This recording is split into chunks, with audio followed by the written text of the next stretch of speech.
Hello, everybody.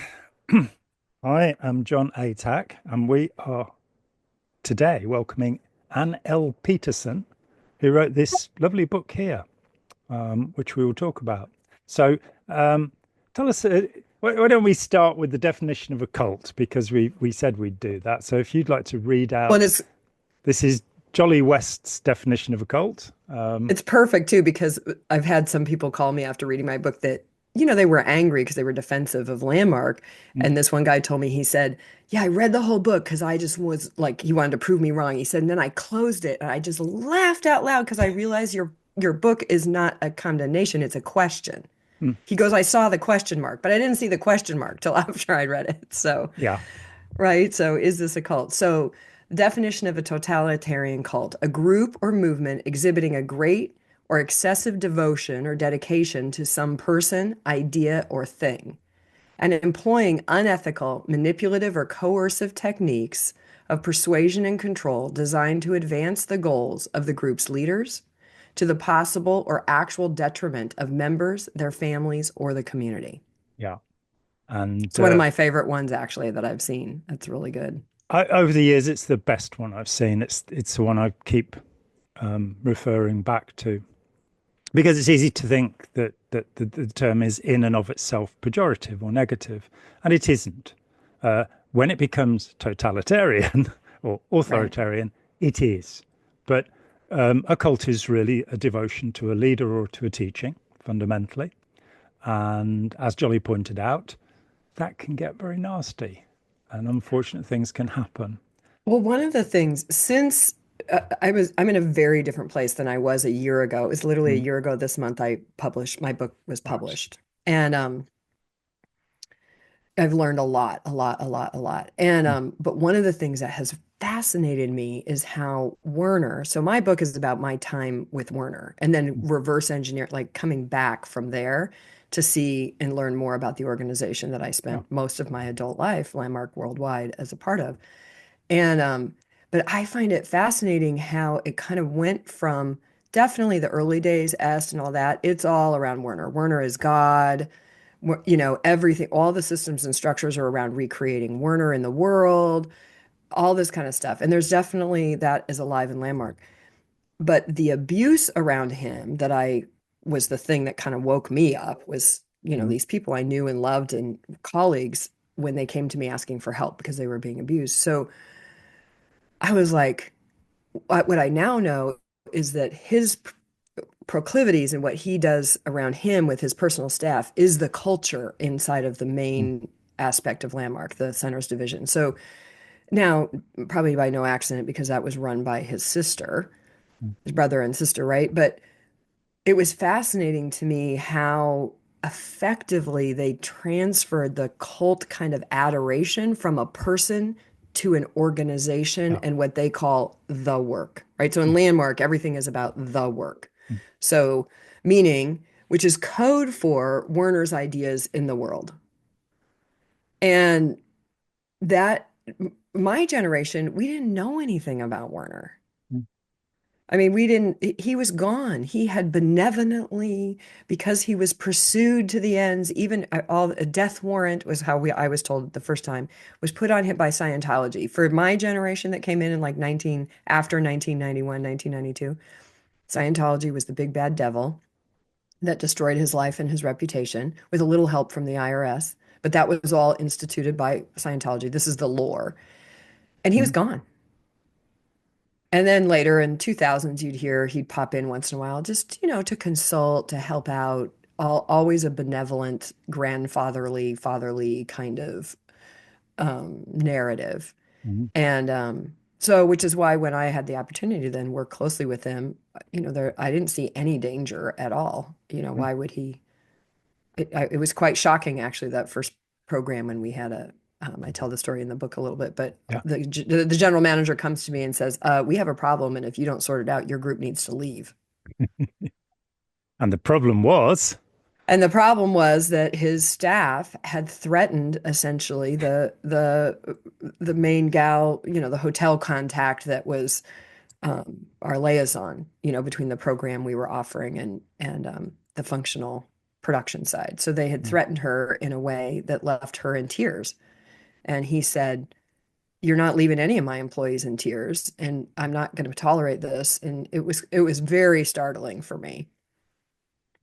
Yeah, Very and startling. I mean, my friend and good friend and colleague Steve Hassan talks about the influence continuum, the idea that the closer you are to the central and usually described as charismatic leader, then the more the influence is. And there's a dilution as you move away. In studying Scientology, I interviewed many people who'd worked with Ron Hubbard, and the stories were baffling, to Mm. somebody who'd believed in this as a teaching that was going to help humanity, to find that there was this monster at the middle of it, this ferocious, selfish, immature human being who was tyrannical in behavior towards others, who was abusive, physically Mm. abusive towards people, psychologically abusive on a daily basis. And you're sort of going, the person who initiates the technique must be the model we're seeking Of to the create. So Mhm. what's happened here? And so many people that I talk with would try and deflect me, even though they'd left. They'd try and deflect me from the experiences they had of L. Ron Hubbard and their direct experience of him. I mean, in 1991, What do you this, mean deflect you? Can you tell well, how did they oh, deflect you? they try and tell some positive story about him, Yeah. or not give me the full details. The first time I talked to somebody who'd been thrown overboard from 25 feet on the deck of his ship, the Apollo, into the human sewage in the harbor of Corfu the Greek island of Corfu in 1968. The first person who told me that, a guy called Nev Chamberlain, his parents obviously had a very strange idea. We're going to call you Neville. Um, um, he just brushed it off. He said, "Oh yeah, it was a bad experience." The next time I talked to him, a week or so later, because I'd gone and found some photographs that Hubbard had taken of this, it's like, and published. I chuck people Well, because they overboard. don't, it's not wrong. I mean, Werner puts his abuse under the title ruthless compassion. And Exactly. Tough and love. yeah, and his promise to you if you work for him is that you will be more than a fart in the wind. You will be a force. And it goes all the way back to the very beginning. And yeah, I'm curious about what you're saying because it's very difficult for me. One of my reactions. So when the book came out, I literally was flooded with calls, texts, I mean, channels I didn't even know I had, people Mm, contacting me saying, "Thank you." I was prepared for everything but that. mm, I was stunned. I'm still yeah. stunned. I still hear from two or three new people a week that find the book, read it, and they're like, "Thank you. You gave Mm, words to what I sensed but couldn't get through the value of the work. But the work is so valuable. But it changed my life, which the more people I talk to, the less I believe that, for the record. But I know that we were convinced that that was the case. I mm, don't think that's the case. But that narrative is what, yeah, so he threw me overboard. So, one of Werner's signature moves is strangulation. So he mm, strangled me, or he punched me, or he called me vile names, or he threatened me, or whatever. But anything after that but makes me a little bit insane right now. Like, no, there is no but. Like, mm. you can have all those things without the abuse. So why would we tolerate the abuse? Why, as we as a society, now I'm like way into the bigger world. Like, why are we so tolerant of exploitation and abuse in our society? Like, what's with that? And I think it has a lot to do with this thing you're talking about, the but. We're like indoctrinated in this idea that pain is the only way to get gain. Yeah, and which is it's as ludicrous as the idea that what doesn't kill you makes you stronger, because which was Friedrich Nietzsche actually originated that Mm. and spent the last 15 years of his life in an insane asylum because the syphilis he'd caught hadn't made him stronger. And Whoops.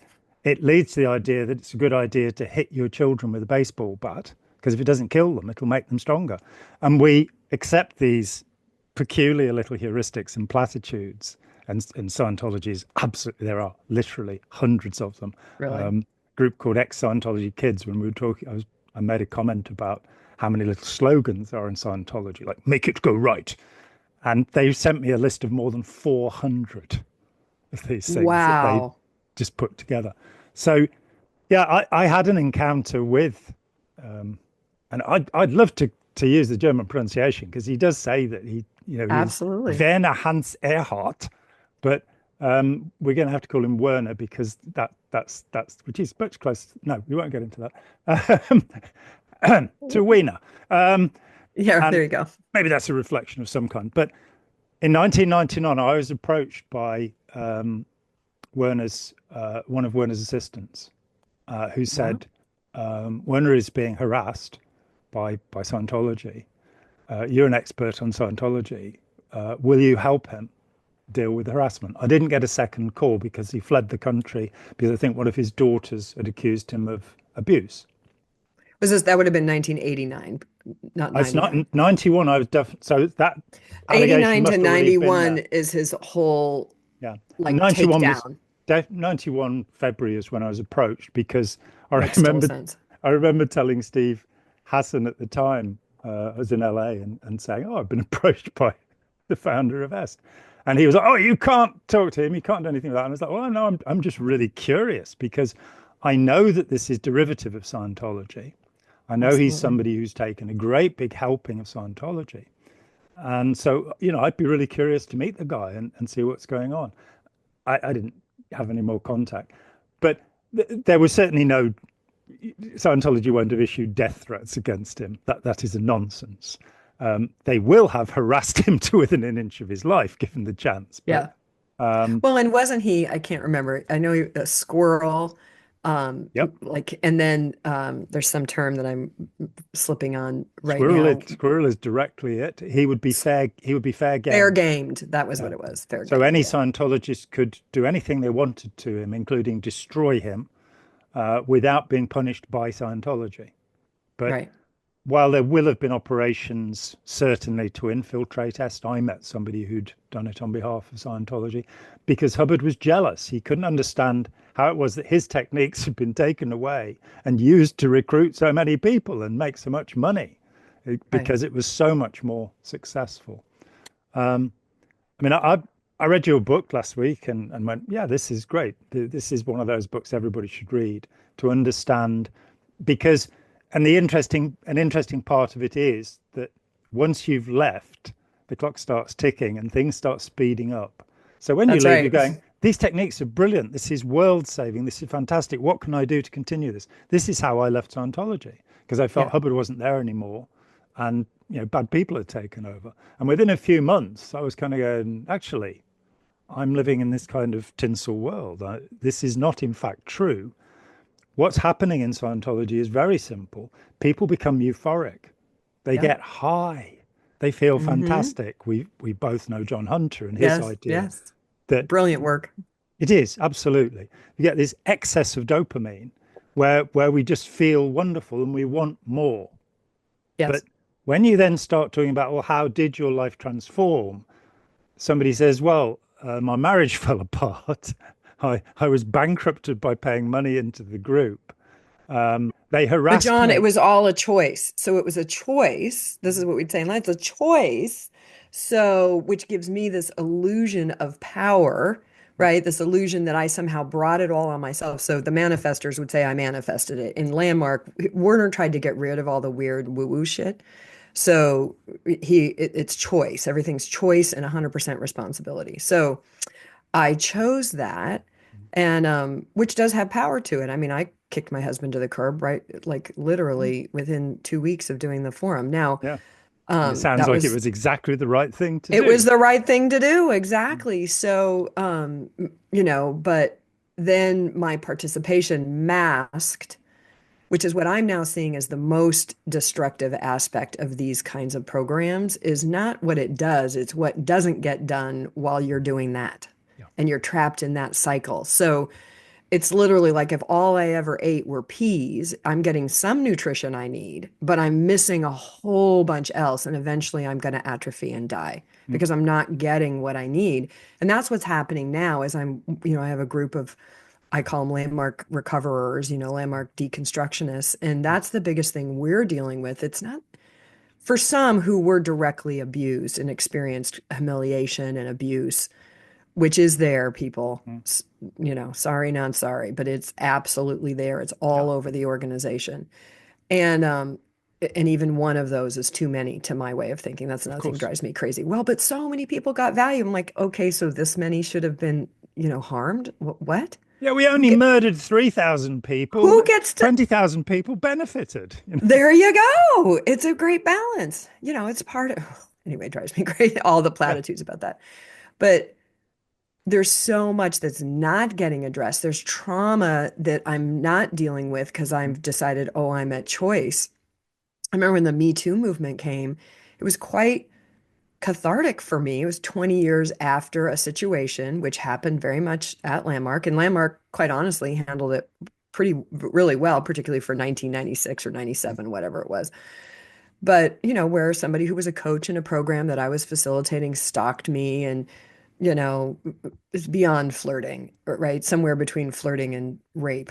Um, that and I finally said, fine, we'll have sex. I was all in my Cosmo, I'm at choice, I'm 100% responsible for my life thing. And I thought, if I have sex with him, he'll go away. That doesn't work, by the way, ladies.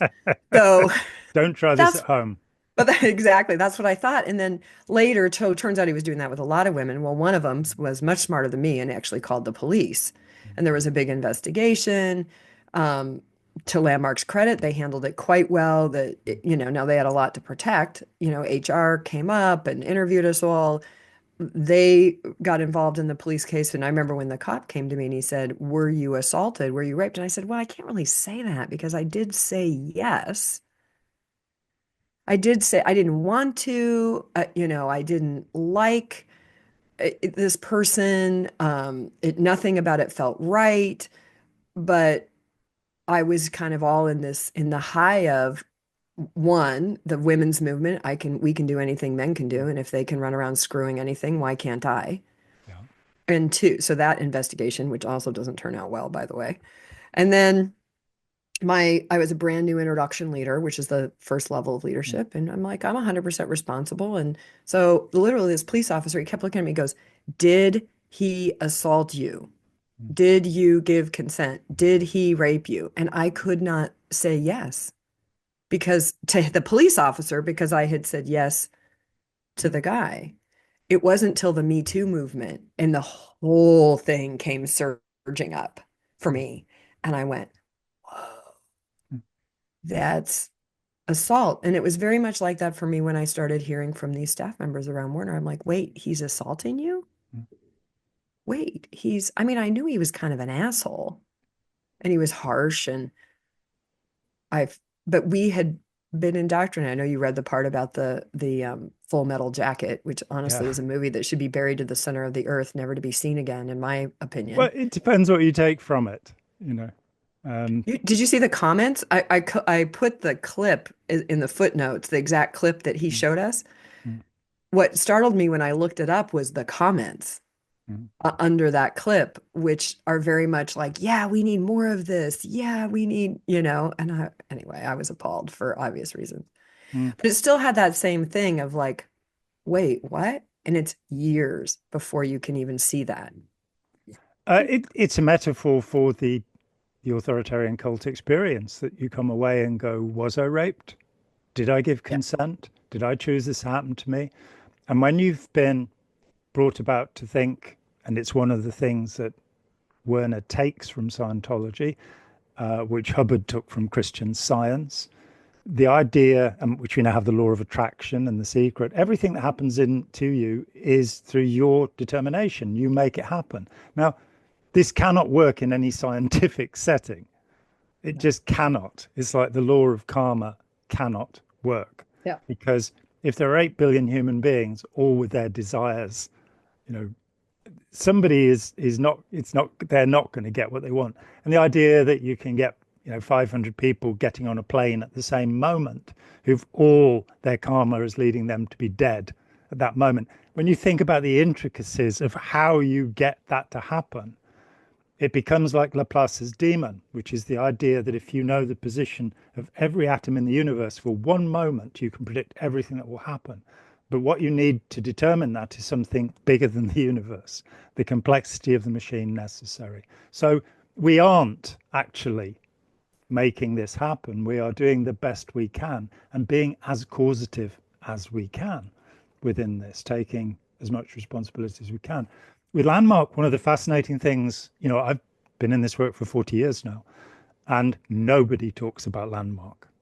I know. You are, one of the first people to actually dare. I've met people Part of who, why I did it, because I was like, somebody's got to talk here. And I felt that I had done enough work and had enough support, both legal support, but also psychological and friends. I mean, I just huge shout out to my posse, Sarah Edmondson, Nippy Ames, um, a couple that want to remain nameless, but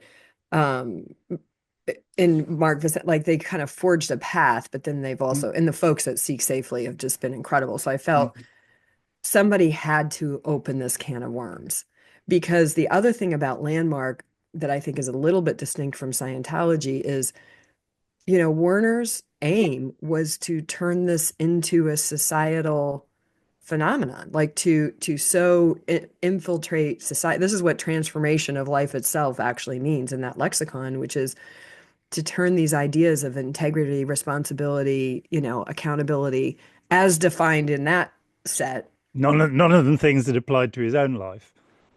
No, don't get silly. So that whole, but to have that become, that's what transformation of life looks like, which I now am, well, we just have to look around us to see what bullshit that is. But that's not, how is that different? I've now come to see it. How's that different than colonization? How is that different than, I'm half English, half Irish.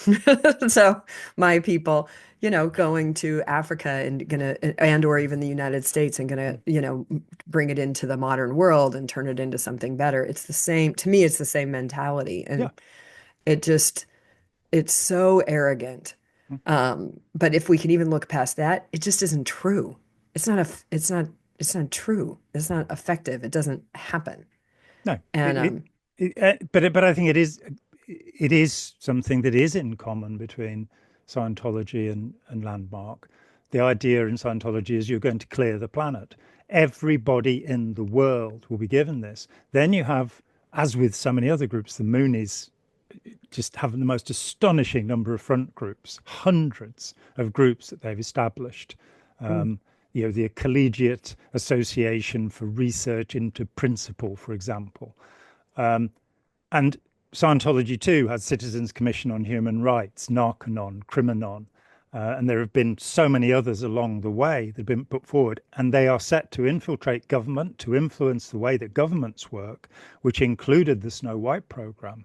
And 11 Scientologists went to prison in the United States, including Mary Sue Hubbard, Ron Hubbard's wife, for infiltration of government agencies. And one of the ideas that was running was to get enough blackmail material on politicians so that you could influence things at a governmental level. So taking the world over one way or another, the megalomaniac instinct is there with all authoritarian leaders. How they cloak that, and how they express it. So, reading, I picked up this wonderful book, paid for by. Did you get? Oh yeah. I got that one. And this is just for me because, I'm a historian of these subjects, and my major source on Ron Hubbard was Ron Hubbard. Yeah. There are 150. And that one's just for those that are listening to the audio, that's the authorized biography of Werner Erhard by William Bartlett III, of which they are very proud of. Hanukkah used to talk to me all the time about their relationship with William Bartlett and how much they loved him and appreciated him. And Werner still has, I mean, he is alive, but he's pretty much in the end stages. Yeah. So he's not near. This year, yeah, he's not as active, but he has a real thing for academics. I mean, that's his that's what I was saying, what I started to say about Scientology, lost track of my own point, but is Werner, I think, wanted to take the ideas that he found there, as well as many things, and make them conventional, make them normal, make them, and that's where his shrewdness, I think, really changed a lot in our society. I mean, the success of Est, and then all the spin-offs, all the other things. And Tony now, Robbins, LifeSpring, and various other large group awareness yeah, trainings. some did cuckoo things with it, with that, but whether they participated directly in Est or not, they're following the pattern. They're looking for the success, they're looking for the whatnot. But he really, I think, did aim to take the kind of weirdness. Um, Chris Shelton taught me the proper pronunciation. I already forgot it the other day, of thetans. What is it? Just think of the word Satan and Okay, have a list. thetan. Satan, and there Thetans. you are. So Little run for of the him, joke there. yeah, he takes, okay, that's good. I think I was listening to your show over the weekend with your guest last week, Spike, and guys were talking about that. But that he took all that out of it, and then he got really excited, and is still excited. When I was working with him, he and Steve Zaffron were frequently there at work on how to use the business world to spread. How to use if we got this into businesses and organizations, which honestly it fits better, because I've now since done some consulting work in large businesses using some of these ideas, or something similar anyway. Yeah. And I saw immediately, oh, this is a much safer place for this, because the guardrails are there, the HR department, the legal department, there's guardrails. If you're doing it properly, you're not messing in people's personal lives. You really are just providing unique kind of looking at leadership skills, like recognizing that how you respond to a situation is correlated to how you're seeing the situation. Now, that's a simple idea, but it can be quite profound when you're dealing with a bunch of managers who are managing a large group of people, and so but that was their thing. And then academia, the whole thing behind the Being a Leader project was to get the ontological, phenomenological approaches to learning and thinking and living into academia.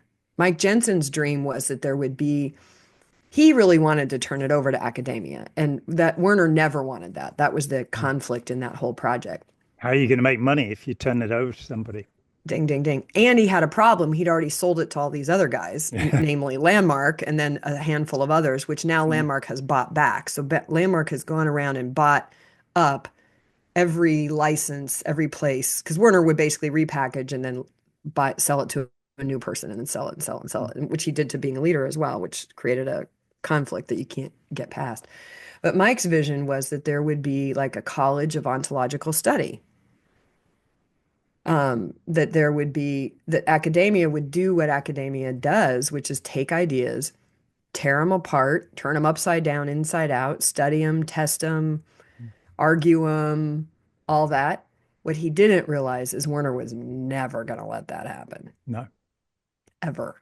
No. I mean, and again, it follows the arc of Scientology, and probably every other, when we start making direct comparisons from 1950 onwards, Hubbard was looking at cybernetics, as of course Werner did, gave us the word Dianetics, so because it was very popular in 1950, and starts talking about how Dianetics would be applied to business. So you have the World Institute of Scientology Enterprises, you have Sterling Management, these have existed for decades, and they license businesses to use. You then have the Association for Better Living and Education, which runs schools all over the world.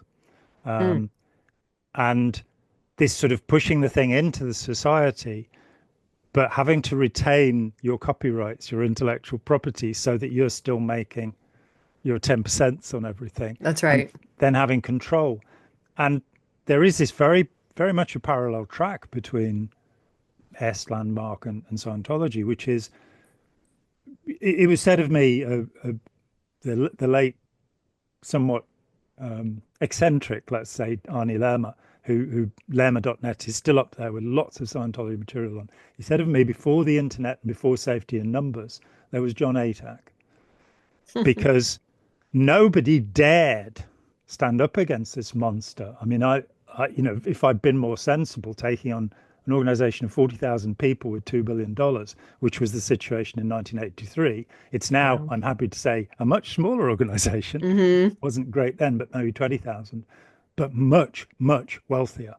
And to take that on and go, no, this is wrong. I'm not going to let you do this. And then, be sued all over the world and followed and harassed and my house broken into and Wow. scurrilous, being reported for every crime you can think of, none of which have I even been charged with, yet alone convicted of. To have that amount of harassment. Landmark has reached this point now. This happened probably with alt religion Scientology on the internet in 1993. Suddenly, people could anonymize their comments, and there were thousands of people saying, Wow. my life was damaged by this. I was Mm. abused. I was humiliated. I am still traumatized by what happened to me. And they had been silenced largely by the threat, by the thought that they'd confessed so much about their personal lives that it wasn't safe to say anything. And knowing, of course, Scientology is famous because it has a full-on harassment machine. It has an Yeah. actual, there was a point where they were hiring 15 law firms in the US full time to go after opponents. They're the most litigious organization in the world, something that Werner also learned from Scientology. Hmm. If possible, ruin him utterly, as Hubbard said of somebody who is practicing without his license, ruin him utterly. That was back in 1955. Wow. So that attitude that on the one, I think of Janus, also called Dianus, and from which the word Dianetics may come, the two-faced God, that we tell you we are going to benefit humanity totally and absolutely, but what's actually happening is you're being enslaved psychologically. Right. You're being taught principles that will make you compliant and obedient, which will not allow you to think for yourself because you'll have to think in concord with the teaching. I mean, for me, the And year I left was just wonderful because I didn't have to make my thinking conform in any way with this right. actually dangerous lunatic, L. Ron Hubbard. Mm. Yeah, they definitely, yeah, I thought for sure. I mean, there's a whole bunch in my book that's there in part to as a shot across their back. Like, if you sue, I was prepared to be sued. That's what I thought was going to happen. Is I was going to sue. I started a TikTok channel, which I have not kept up because I was going to every day I would broadcast what happened, and I still will do this if somebody comes after me. That Exactly. Yeah. what I came to see was that the light was the safest place I could be. I'd been dropped off the spaceship in 2020 with their both the end of the project and the pandemic, of course, but it was more than that. It wasn't, I would have been in the same position without the pandemic. Yeah. And 26 years of expertise and experience and being threatened if I tried to use it. That's the other part that's hidden is if you try to use the knowledge, if you try to, they're going to come after you. And one of the things that I find really interesting, so there's a whole team of people, like people express their former staff and whatnot that have been looking through all kinds of court documents trying to find lawsuits. And we found somewhere around 24 lawsuits or something, most of from 1990s forward, because we're looking at Landmark. Yeah. Almost most of them are employment lawsuits of different, well, the same and different. There's a few about psychological damage. We've found 4 murders, that were tied to people's experience that they'd have a psychotic break and then murder somebody or something. Yeah. And then, but what I found interesting is we haven't found one about people using the intellectual property, Mm. which, and I'm saying this very deliberately, I hope a lot of people hear this, which is those of us that are in leadership there and then leave, you literally are dropped off professionally, like pretty much exactly where you were when you went Mm. into the environment. Yeah. And that's been hard to confront, both financially, right? And then, but also just like, but wait a minute, because the thing that I was tolerating the exploitation for, even when I understood, oh yeah, I know I'm getting paid below market rate, but A, I'm changing the world, and B, I'm getting all this fantastic training. Yeah. That's the biggest lie. That's the thing. Werner uses that lie to abuse people. You're getting trained. this incredible training, da da da da da. But then you're told, well, you can use it because you personally embody it. You're the embodiment of these skills of impeccability, of integrity, da da da da da. And of course, people are going to just see that. But you can't put any of that stuff on a resume. And even if you do put it on a resume, say you find a way to translate it, people are going to say, oh, well, where'd you get all this experience? Where have you been working? Every woman in the world knows this. Why women, what they've studied, finding out why a big part of why women get paid less than men isn't so much sexism, which is definitely there, Yeah. but it's because women take time off to have babies, to take care of parents, and so on. And it creates these gaps in their work history. Yeah. And the way our employment stuff works is your pay is based on your experience and your history. So if you suddenly take 2 years off to have a baby, whatnot, that now goes against you when you come back into the marketplace. Well, imagine taking 20 years off to lead a cult. What do you get? And Landmark people, do not fool yourself. If you put Landmark Worldwide on your resume, a good number of people are going to go, isn't that a culty group? Mhm. Yeah, Isn't I'm that afraid that is the reputation, that obtains to Landmark and to Scientology. right? Um, yeah, I They just laid off 70% of their staff. And those people are still within the first year. It'll take them 2, 3, 4, 5 years to start realizing, wait, something's really wrong here. well, Unless they can find, I think you're probably accelerating that process for them.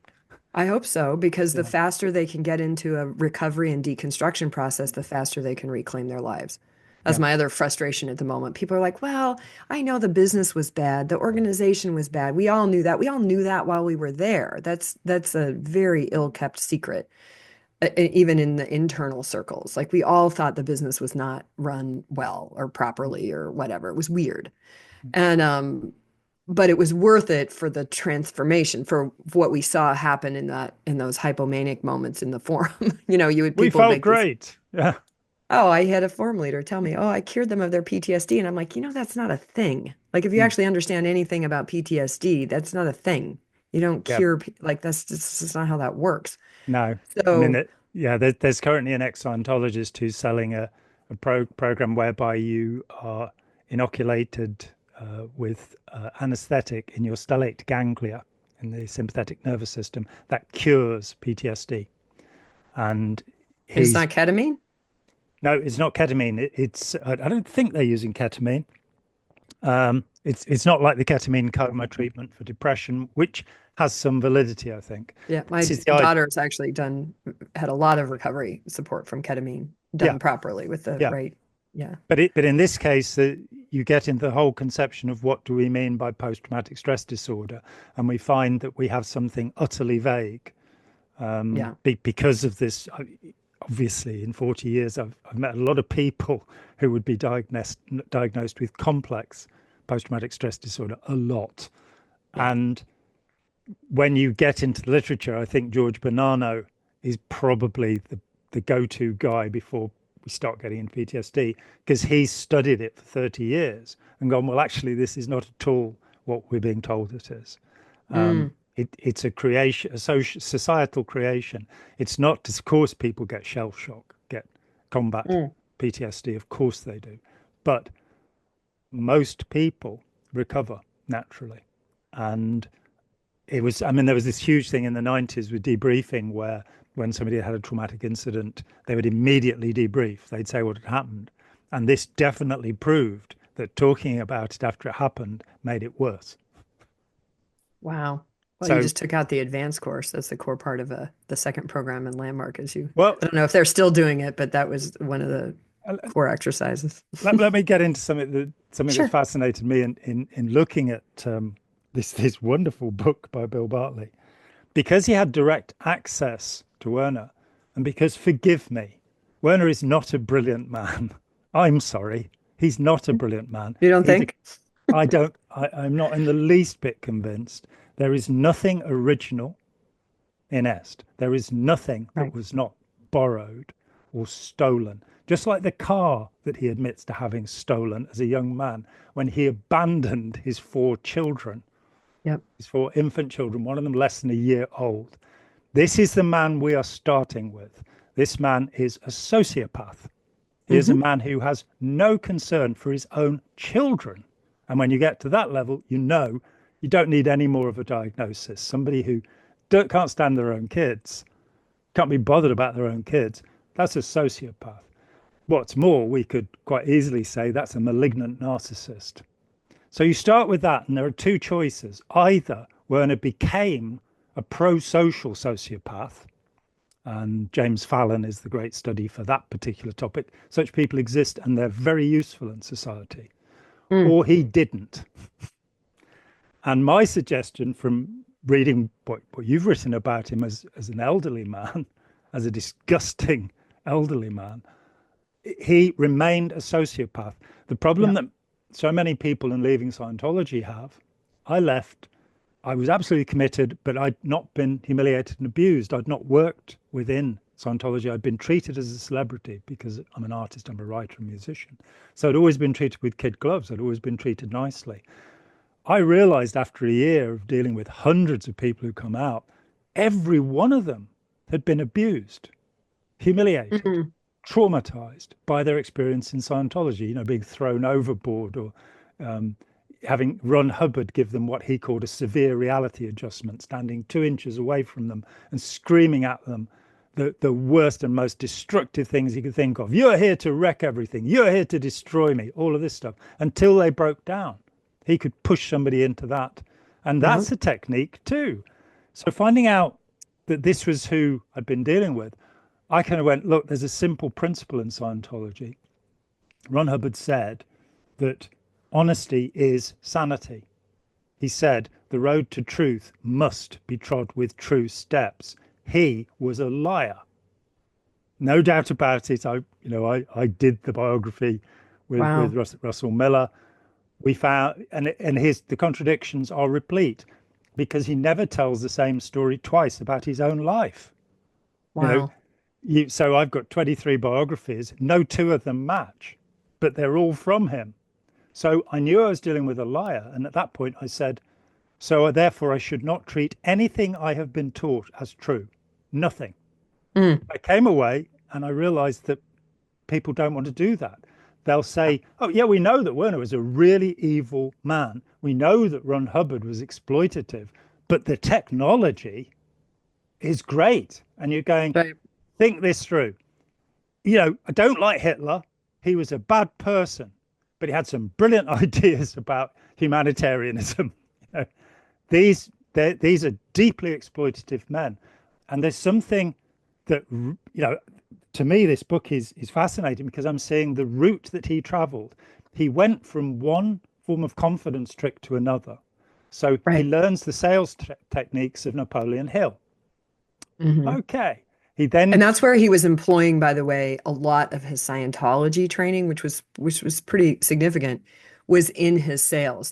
He went to Scientology as a way to be effective and productive and growing his teams, running his teams. He taught his teams Scientology. He was reteaching Scientology, which is even with Yoga Man, who I mentioned in the group, Warner's not the only guru I was close to. So same thing, like they take these techniques and then they're using them in their little lexicon, whatever their thing is. So he was very... They're techniques of manipulation.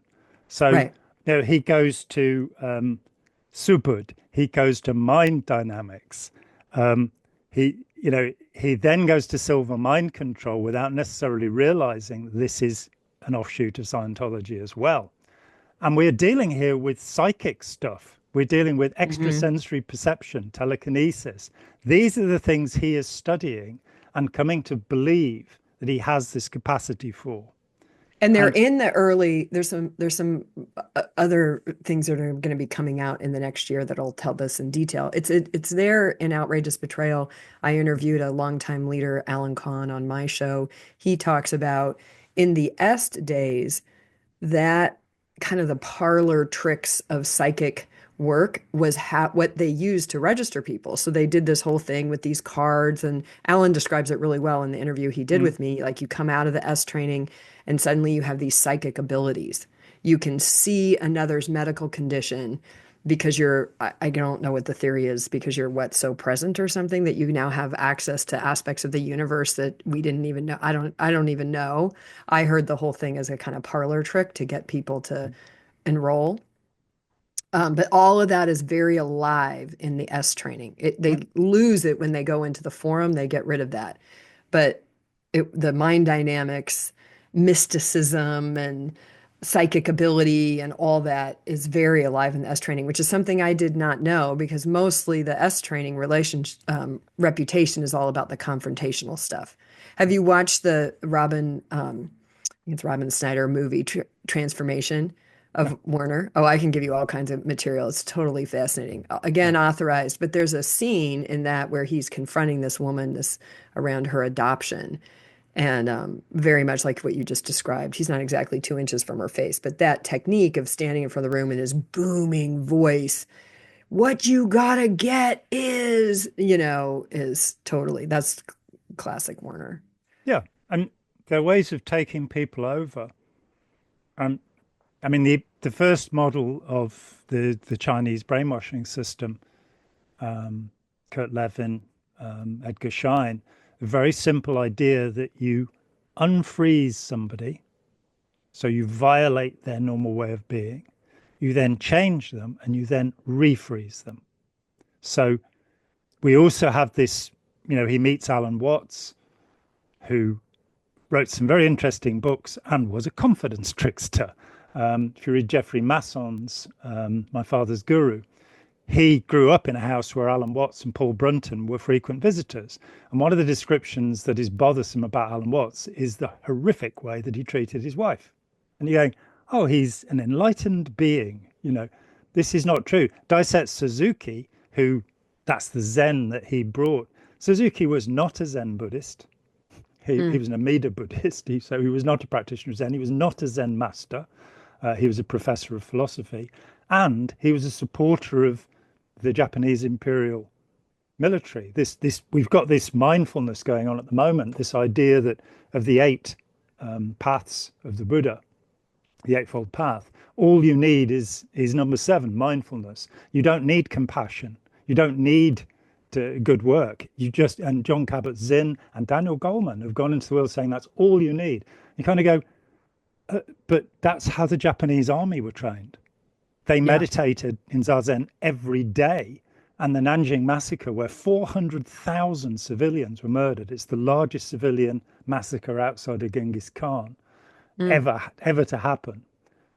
They were commended by the Zen master of the general who ordered it, who said, you have now brought true Zen to China by killing 400,000 people. You're going, okay, let's get underneath some of these techniques and, what's actually being said. My recent study, since August, I've been looking into the origins of the occultism of the Nazis. Mm-hmm. Much has been said about this, which is complete nonsense. Pools and Berger, The Morning of the Magicians, Ravenscroft Spirit, they're just nonsense. But Himmler and various other, Hans Frank, Rudolf Hess, Heydrich, they were involved in occultism. And I wanted to really understand this and where it had come from. I wanted to know, what is Aryan race theory? Where did this come from? And the incredible thing is, it starts in 1882. It starts with a man called an American senator called Ignatius Loyola Donnelly, writes a book about the lost antediluvian world, before the flood, antediluvian. And he grabs hold of Plato talking about this place, Atlantis, and that's the only reference there is to Atlantis before this. And Plato says it was 9,000 years ago, so there's nothing historical about it. Creates this thing, says the Aryans came from there. 6 years later, Madame Blavatsky comes along. So did you just say the Aryans came from Atlantis? That's what Donnelly says. Okay. I just want to make sure I heard that correctly. Yeah, I heard you and Spike were talking about it a little bit too. I happen to be listening over the weekend, but that's anyway, I find that humorous. the word actually means Iranian, Aryan. It's cognate with the word Iran, Aryan. But the Nazis, if you ask a neo-Nazi, what are the Aryan race? They go, it's white folks. You go, well, no, actually the Slavs, the Russians, Eastern, they're not. It's meant to be the Germanic peoples, the Anglo-Saxon British, the Scandinavians, and that's your lot. Mm. And this idea of this racial purity. Now, to me, this is the most despicable idea in all history because it led to the deaths of 50 million people. But you're actually dealing with an idea that passed through various stages. And Werner, too, plugs into this because he got involved with the Rosicrucians. And the, See, the Rosicrucians yeah. he'd have been involved with would have been Amorc, the ancient and Mm. mystical order of the Rosy Cross. Hubbard was involved with them too. And they pass on these ideas about, magical abilities and what you're able to do, which are there. It's just mist. It's just fog. And it's almost like subprimes that if you package enough things into a Yeah. debt vehicle, you can sell it off. Landmark is a collection of techniques that are not scientifically demonstrated. They're then pulled together, made to sound very convincing, and they work. But what Mm. do they work to do? L. Ron Hubbard's oldest son, L. Ron Hubbard Jr., who for 7 years was the henchman of his father in the 50s, said, Scientology works. It does not work as L. Ron Hubbard says it works. It works as L. Ron Hubbard intends it to work. So disentangling, going in fact to conventional psychology and Yeah. saying, what do we actually know scientifically about how we work? And are there ways of doing this that are helpful to people? And there are. So, for example, a close friend of mine, Ira Chaleff. Ira is rather coy about the time he spent working with Ron Hubbard, but he worked directly with Ron Hubbard. He has admitted this publicly. He left in 1982, and at the time he was working for me. He'd been the commanding officer of Scientology at St. Hill in England, and he had colitis and he couldn't do it anymore. So he came and worked part-time for me. And during that time, he was ejected from Scientology. And he went and he joined a place in Washington, D.C., where they were coaching congressmen, teaching new Oh, congressmen. good golly. And what he wanted to do was to bring the techniques of Scientology to these people. So this idea of spreading the techniques into the world. And within a year, the guy running the business had convinced him that Hubbard knew nothing about management, nothing about how to run things successfully. And Ira started to learn. He became the pioneer of what's called courageous followership. He became the pioneer of intelligent disobedience. Courageous Mm. followership is now a course that's been done by everybody in the US military and everybody in the support teams. And we're kind of hoping that if Donald Trump declares martial law, they'll say no because they've studied courageous followership, which is to say that there are useful, effective, and tested ways of doing this, which people are coming out of Landmark or Scientology because you develop such a competence Yeah. doing these things, but the techniques of themselves are sometimes dangerous. The things that are being done will have long-term effects that you're not necessarily aware of when you're doing the program. Certainly looking at the original EST programs, I imagine there are a tremendous amount of people who were traumatized for life by the Hmm. way that we take your watch away, Yeah. you're not allowed to go to the toilet, by giving over control of yourself to another, which is the fundamental of Scientology, that you surrender control so that you learn you can control yourself. But what actually happened is you surrender control.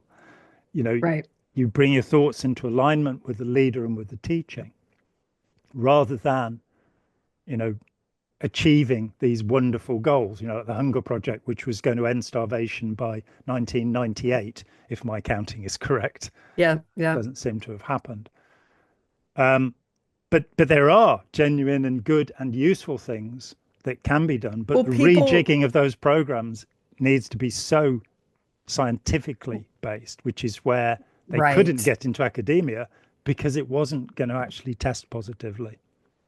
Well, and so that's kind of my ongoing inquiry. And I would Mm. say my mission, I always joke either I'm going to go sell shoes at Nordstrom's, which was my dream job when I was 20, Yeah, by I the love way. So I Nordstrom's always too. joke. Don't get me wrong. I, uh, I got that's great why I always shoes say from that because Nordstrom. that was the big job at the time. But or if I'm staying in the world of personal development, I'm going to be shouting from the biggest mountaintops I can find, what is, and right now it is a question because I don't think we have answers. What is the safe and ethical practice of personal development and wellness actually look like?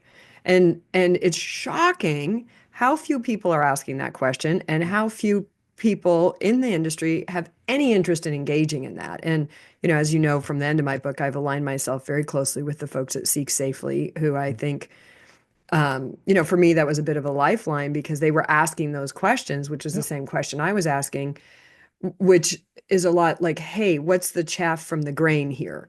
And what I've come to understand, mostly from my relationship with Ed Gurwitz, who approached me. He was on the team that helped transition the S training to the forum. He became a trainer. He was in the organization from roughly around, I think he did his S training in like 78, 79, until right up into 1990, fall apart. Yeah. That's when everything transitions in that whole world. That, and then now they're going through a major transition right now, functionally. But that is like, oh, is there validity? What of this could be used? And I'm very close with the who was the global CEO of the Hunger Project just a few years ago. The Hunger Project has gone on to do some absolutely amazing work, like really amazing work, and still does. I mean, I support the Hunger Project to this Yeah. day.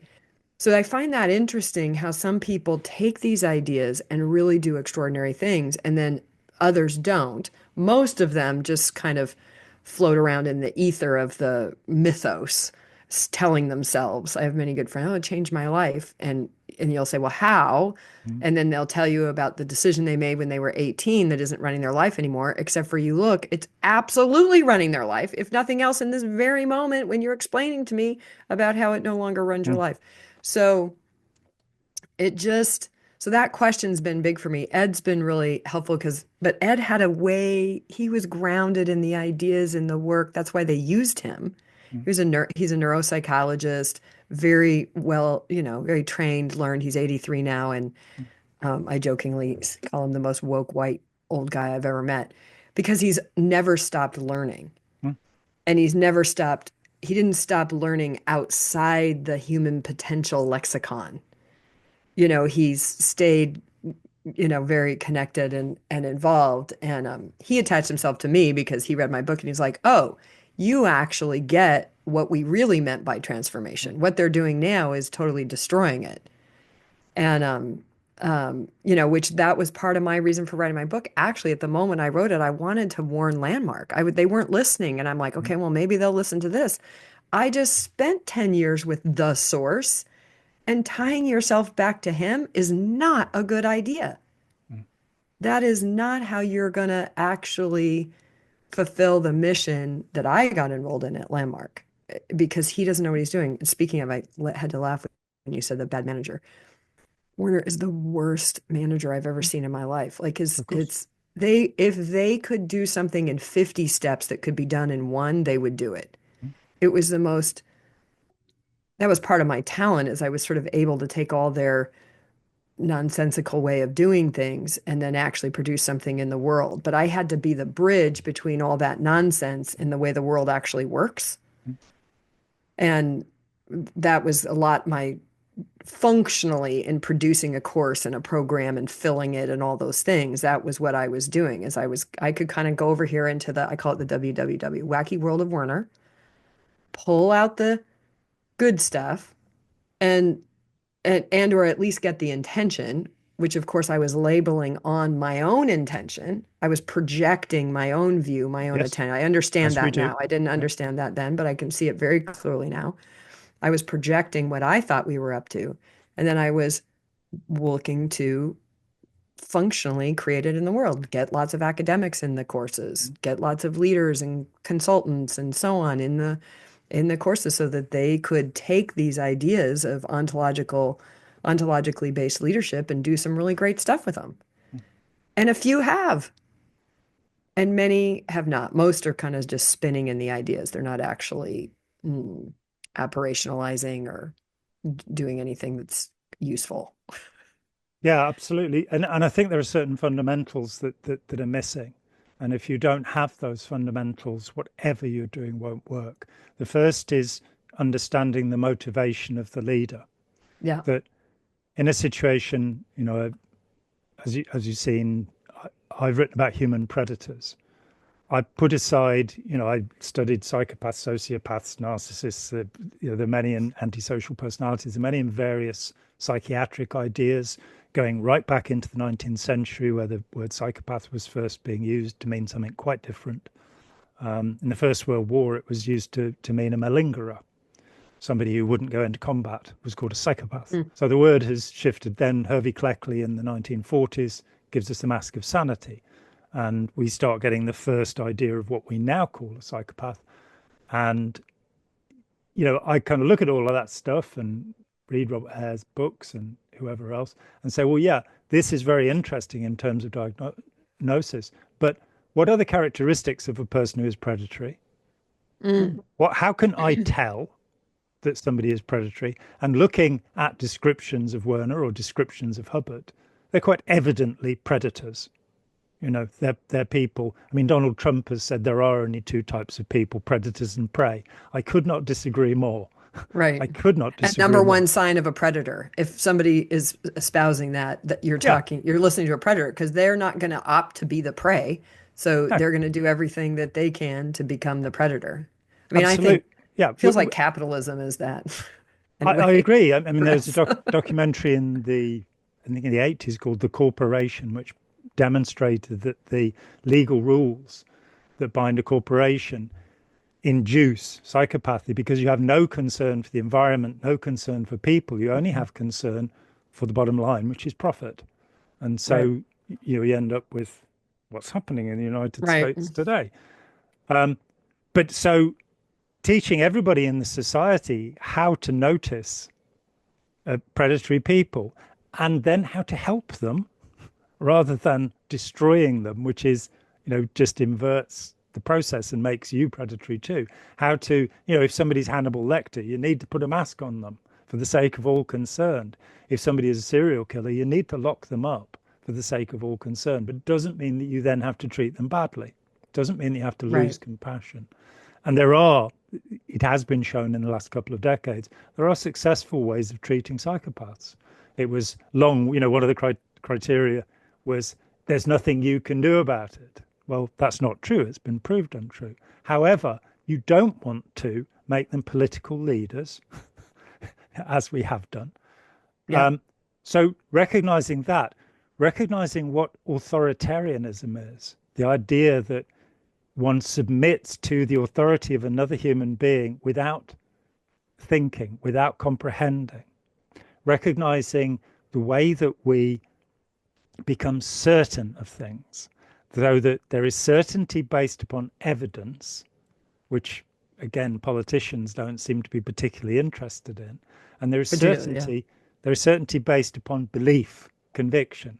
A story I always tell: I was 17 and a Bible basher had spent 2 hours talking with me. It was an amiable conversation. He backed away from me though, obviously frightened that I would leap on his back and rip him to shreds. And he said, I don't understand the Bible, but I know it's all true. Now, that is noetic certainty, as William James called it. And we all have that. We all have things that we're absolutely sure of that we don't have evidence for. Let me ask you about something that is occurring to me as you're saying this, is because I've been really curious about how I call it the human potential. I put all this in a bucket that I call human potential movement, right? The me movement is known now. Which is all of this, we can be everything we ever dreamed we can be. And, and some of it takes the kind of woo-woo, secret-y kind of realm, manifestation realm. The landmarks of the world, or it's all about how the world occurs for you and the actions that you take and da-da-da. But one thing that is central in all this is this idea that me, the individual, is center of the universe with all the power. And it just occurs to me that we have allowed that idea to enslave us, the myth of that idea, which is, it really is a myth. And in landmark parlance, it's 100% responsibility. Or I even had a dear friend of mine who voted for Trump the first time, and anyway, all this stuff happened. I happened to be with this person when the election happened. I actually, for 48 hours, could not be, I was staying at their house and I couldn't be in the house at the same time. I was sobbing. My poor husband, like, took me out to dinner and a movie because I couldn't be there. And I, like, sat at the table crying and then slept through the movie. And I mean, it was terrible. Yeah. But she said to me at one point, she goes, I don't understand why you're so upset. And I said, because what has just been given permission to be expressed in the world, many, many, many, many millions of people will die. Yeah. And she said, I don't understand it, but people are personally responsible. And I'm like, that is a myth. Mm. And an organization, the human potential training really rests on that. It's similar in every single one. I don't care where you go. Context, Scientology, Landmark, Nexium. Mm. It's all about this power of the individual to overcome it. It's kind of like what you were saying earlier. If you took how many billions of us are there now? 9 billions. And if what we were all thinking was true, I mean, talk about insanity, chaos. Let alone what all the ants are thinking and all the beavers and Exactly, bear all that cubs. Yeah. conscious. So, but Too what I complicated. find dark humor, and I'm a little into dark humor. I actually Me call it my too. English side. I love English psychodramas. Anyway, I haven't done all the reading you had. I'm a Gen Xer, so I've only watched all the shows. My favorite shows are English and Scandinavian Yeah. psychological thrillers. Yeah. But the joke's on us because this 100% responsibility thing, in my view, has been used to mentally enslave us, Yes. to shut us up and shut us down. Because it lets me go, oh gosh, I know the price of eggs is going up. And I know the da da da da da, And JD Vance promised it would go down. but I'm 100% responsible. So, what can I do? What can I do? I know I'll start a chicken farm in my backyard, and And the then chickens will get bird flu and and then the people will chickens will catch get it. birth. Oh no, it's my fault. Exactly. So it's this endless loop of nuttiness. And rather than going, I've found more freedom in the last 4 years in just surrendering to, you know what? I don't have any damn control. And if you're a parent, you learn this if you're awake at all, because you learn that you have no control over those monsters at all kinds of stages. Oh, And um, wow. and when they grow up into adults, it does not get easier. I don't know. I know you have Do four they grow children. up into adults? I have four kids and they're all past 18, but do they grow up into Depends. adults at some point? Not that I'm I really aware haven't. of. I haven't either. But the biggest thing you learn as a parent is to surrender. That being does not belong to you. That being does not, and I've had to deal with this big time. She's been diagnosed with Mhm. complex trauma. Yeah. And in no small part, in large part to what happened to her while I was away transforming the world rather than at home being a parent. And I have to, that's what I get to live with, and I get to process that and deal with that. But what's gotten me through is actually surrendering the idea that I had any control, that, oh, I made mistakes. I did things that looking back, knowing what I know now, I would do them differently.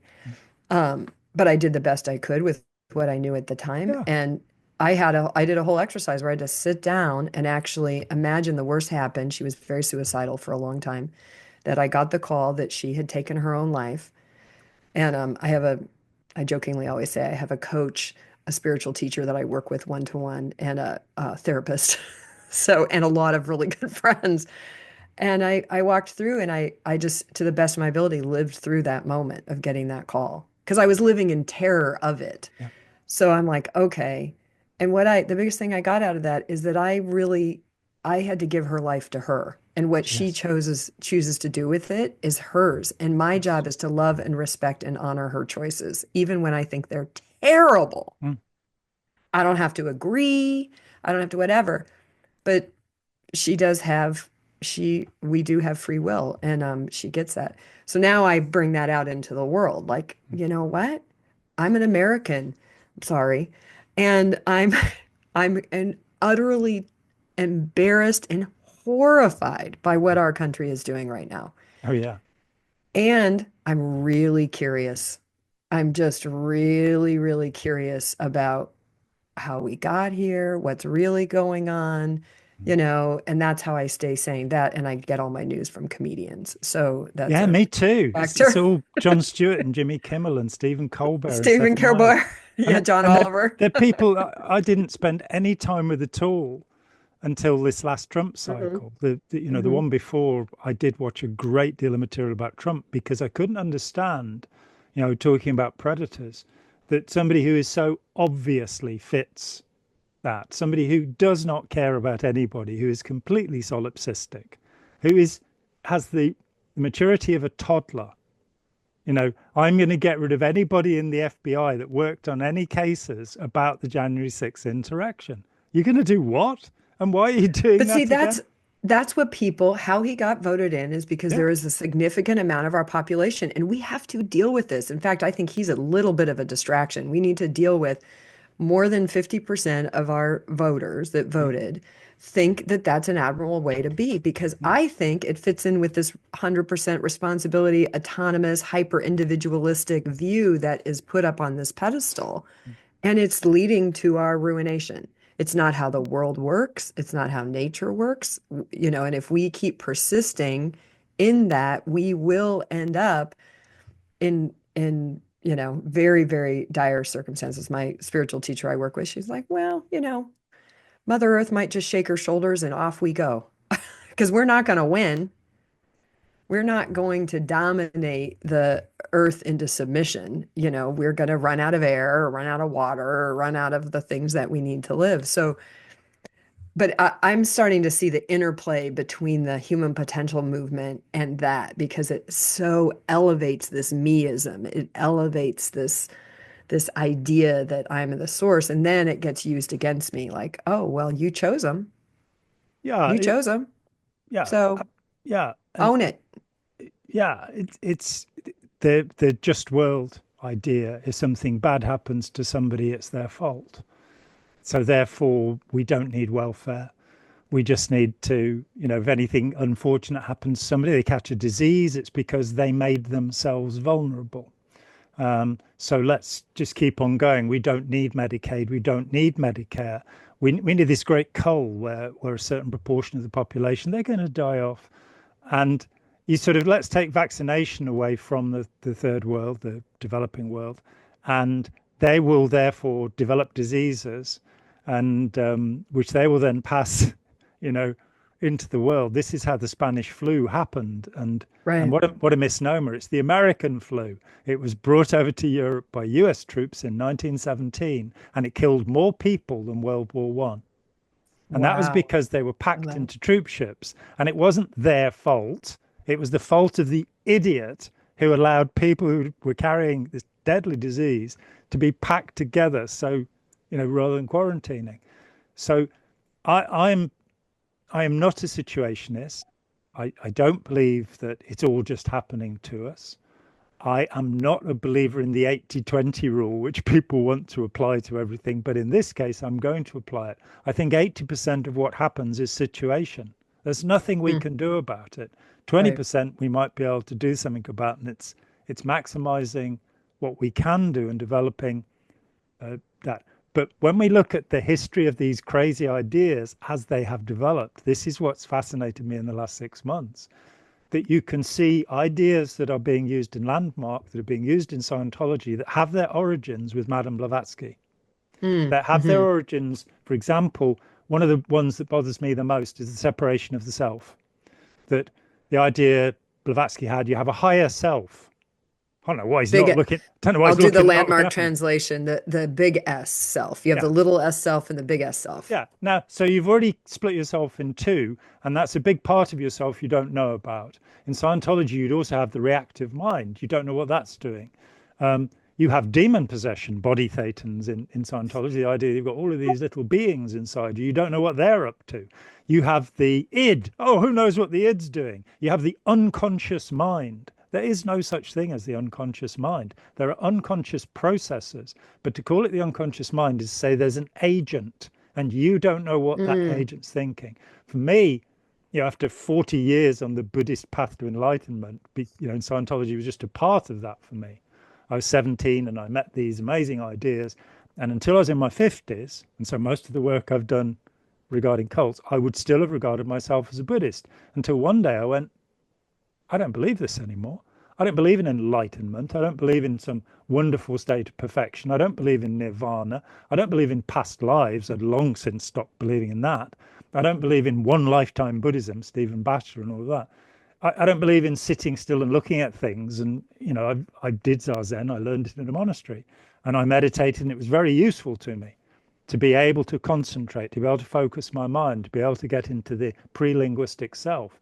But I do not recognize any illegal aliens inside me. I am me. This is the self. It's my body. It's my brain. It's my mind. If there is anything spiritual, it's my spirit. But frankly, following Jiangsu's teaching, I couldn't care less whether there's a spirit or not. I Mm. don't know where I was before I was born. I'm not sure I was anywhere. I don't know where I am after I die. And I do accept with my friend Joe Zimhart that our fear of death drives so much. And it's like, Yes. I'm not really frightened. As Woody Allen said, I don't mind dying. I just don't want to be there when it happens. You're not there when it happens, Woody. Right, right. So stop I kind of feeling, figure we'll figure it out we'll know someday, hopefully not soon, like that's yeah. kind of And my right. this is the eternal now. And so all of those concerns, all of those things that one wishes to be transformed from, or that, you know, Werner is looking at the Zen technique called the bursting of the bag.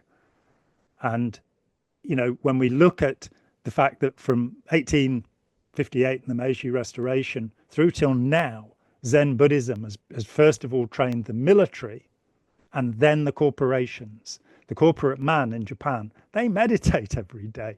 This is not the solution to our problems. It makes us more controllable. Well, the And whole so, idea in the human potential world is present, and it's in the pseudo spiritual world too, right? If I just get present, then I have the most power. And I don't know, maybe there's some truth in it. I don't know. I kind of don't care. but if you're It's present, you don't use your memory, you don't use any of your past Yeah, what does that perceptions. mean, right? Oh Yeah. dear, what have I come? Steve Kent, the brilliant researcher, one of the few truly remarkable academics looking at what are being called new religious movements. What a laugh. He wrote a book called Slogans and Mantras.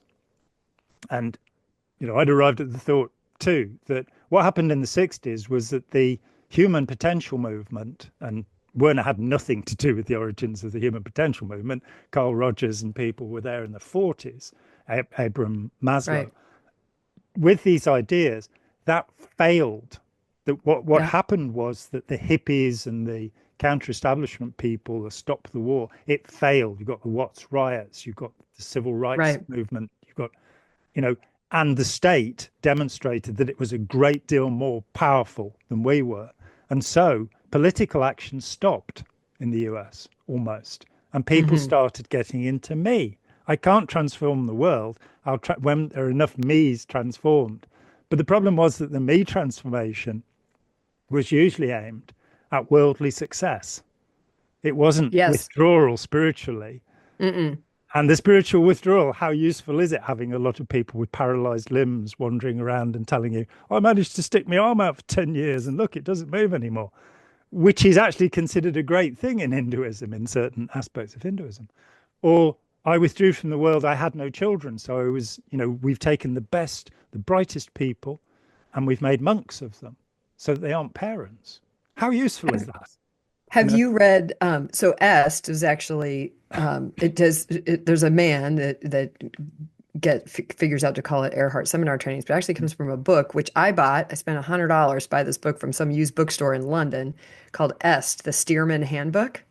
You got to get that. You got to get that, and then you got to email me and tell you because that's where it all comes from, and it describes a whole bunch of what you're talking about. I have it yeah, downstairs, so I'd show it on the screen.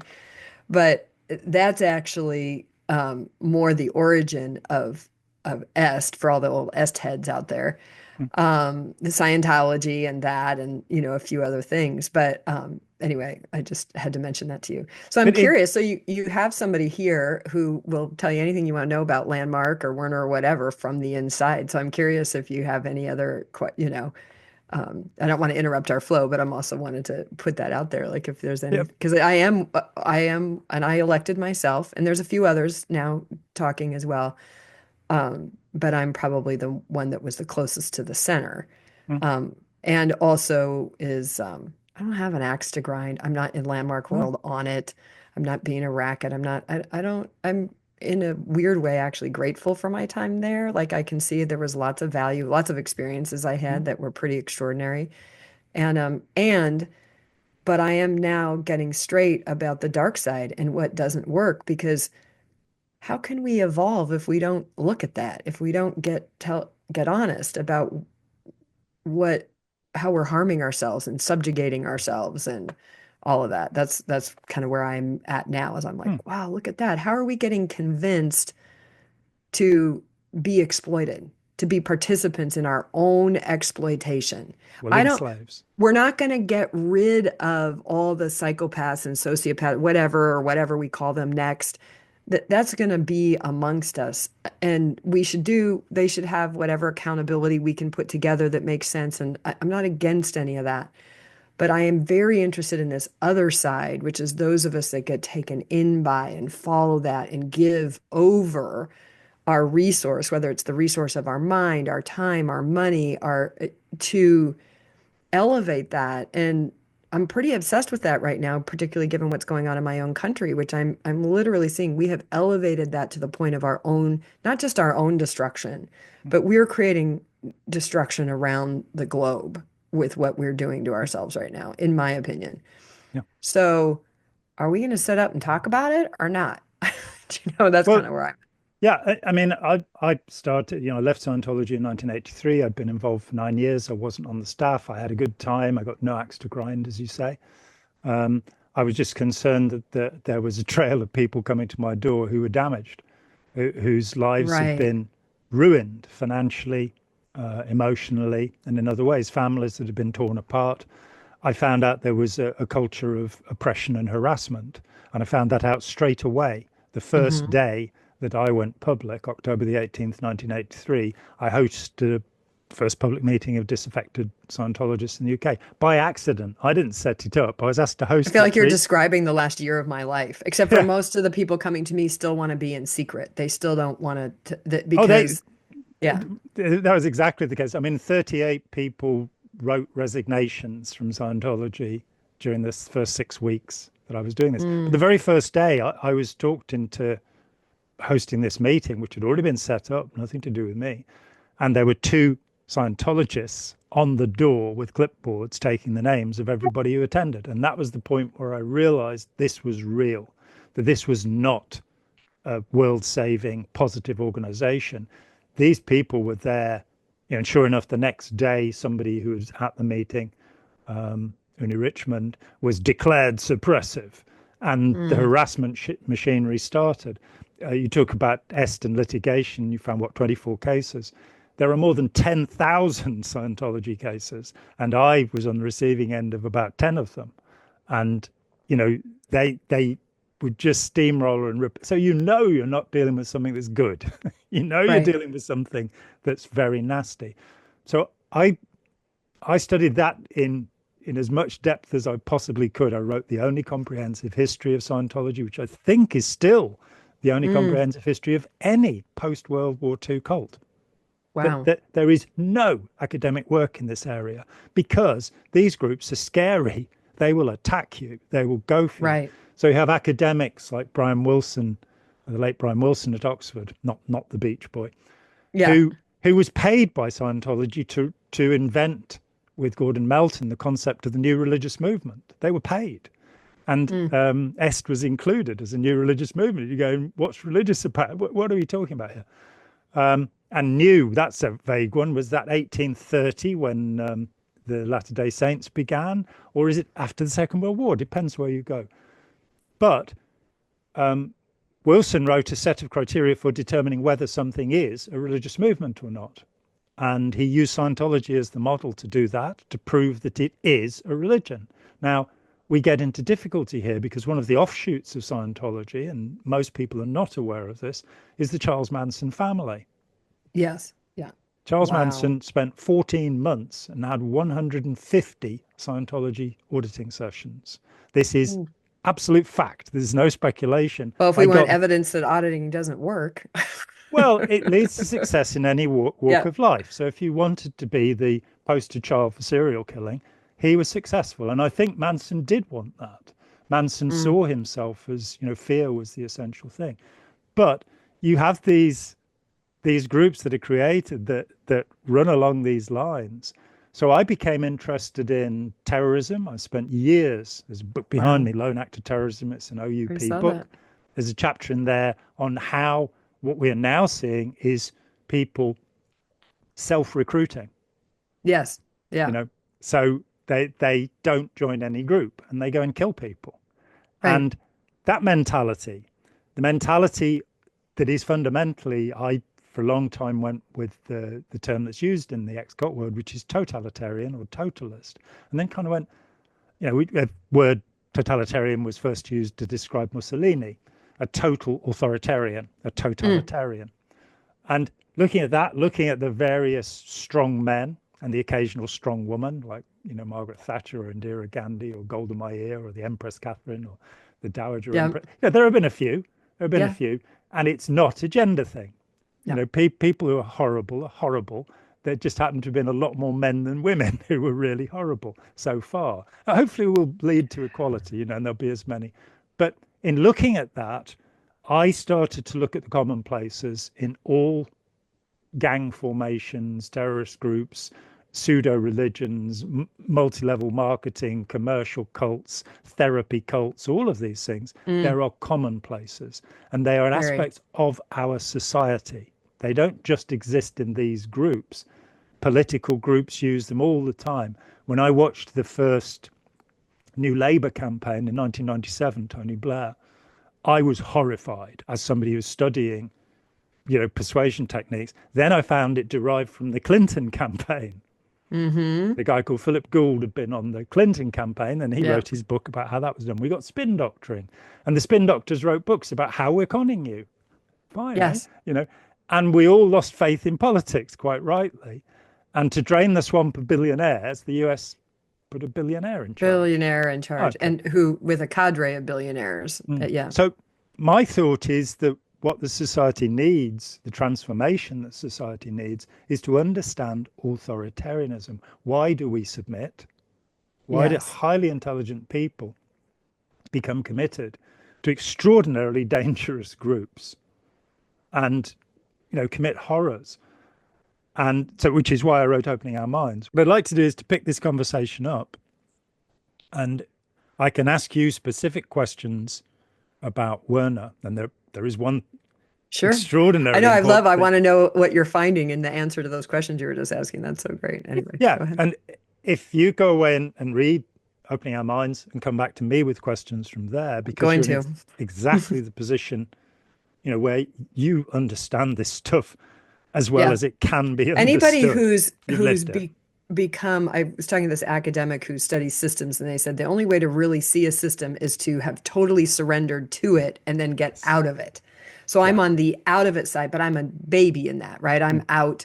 I mean, I've been 2020, they kicked me out. I would say I took myself out in the process of writing the book, because just because you physically leave doesn't mean you're No, mentally out, right? not at all. So it's a years and years process. It's not a instantaneous thing, but yeah. But I mean, Yeah, so I'm curious because I'm seeing all the correlations you are too. I mean, any of us who have been a part of these groups and high control groups and then are now looking out in the world, we're freaking out in a way because we see all the same kind of telltale signs and mechanics. Like I see 100 responsibility as a way to subjugate people. absolutely it Now, is. I'm sure we'll get some comments of people going, that's insane. No, it's not. That's our way out. No, no, no. It's a circle. It gives you an out for a minute. It gives you some power in some certain situations or circumstances to own the situation, of course. But then it brings you right back into this loop where you subjugate yourself to the same stuff.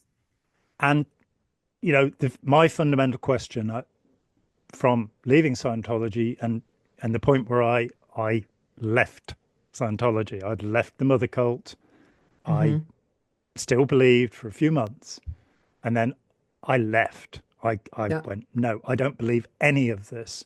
I will reconsider it one element at a time and right. decide how much of it to incorporate in my way of being.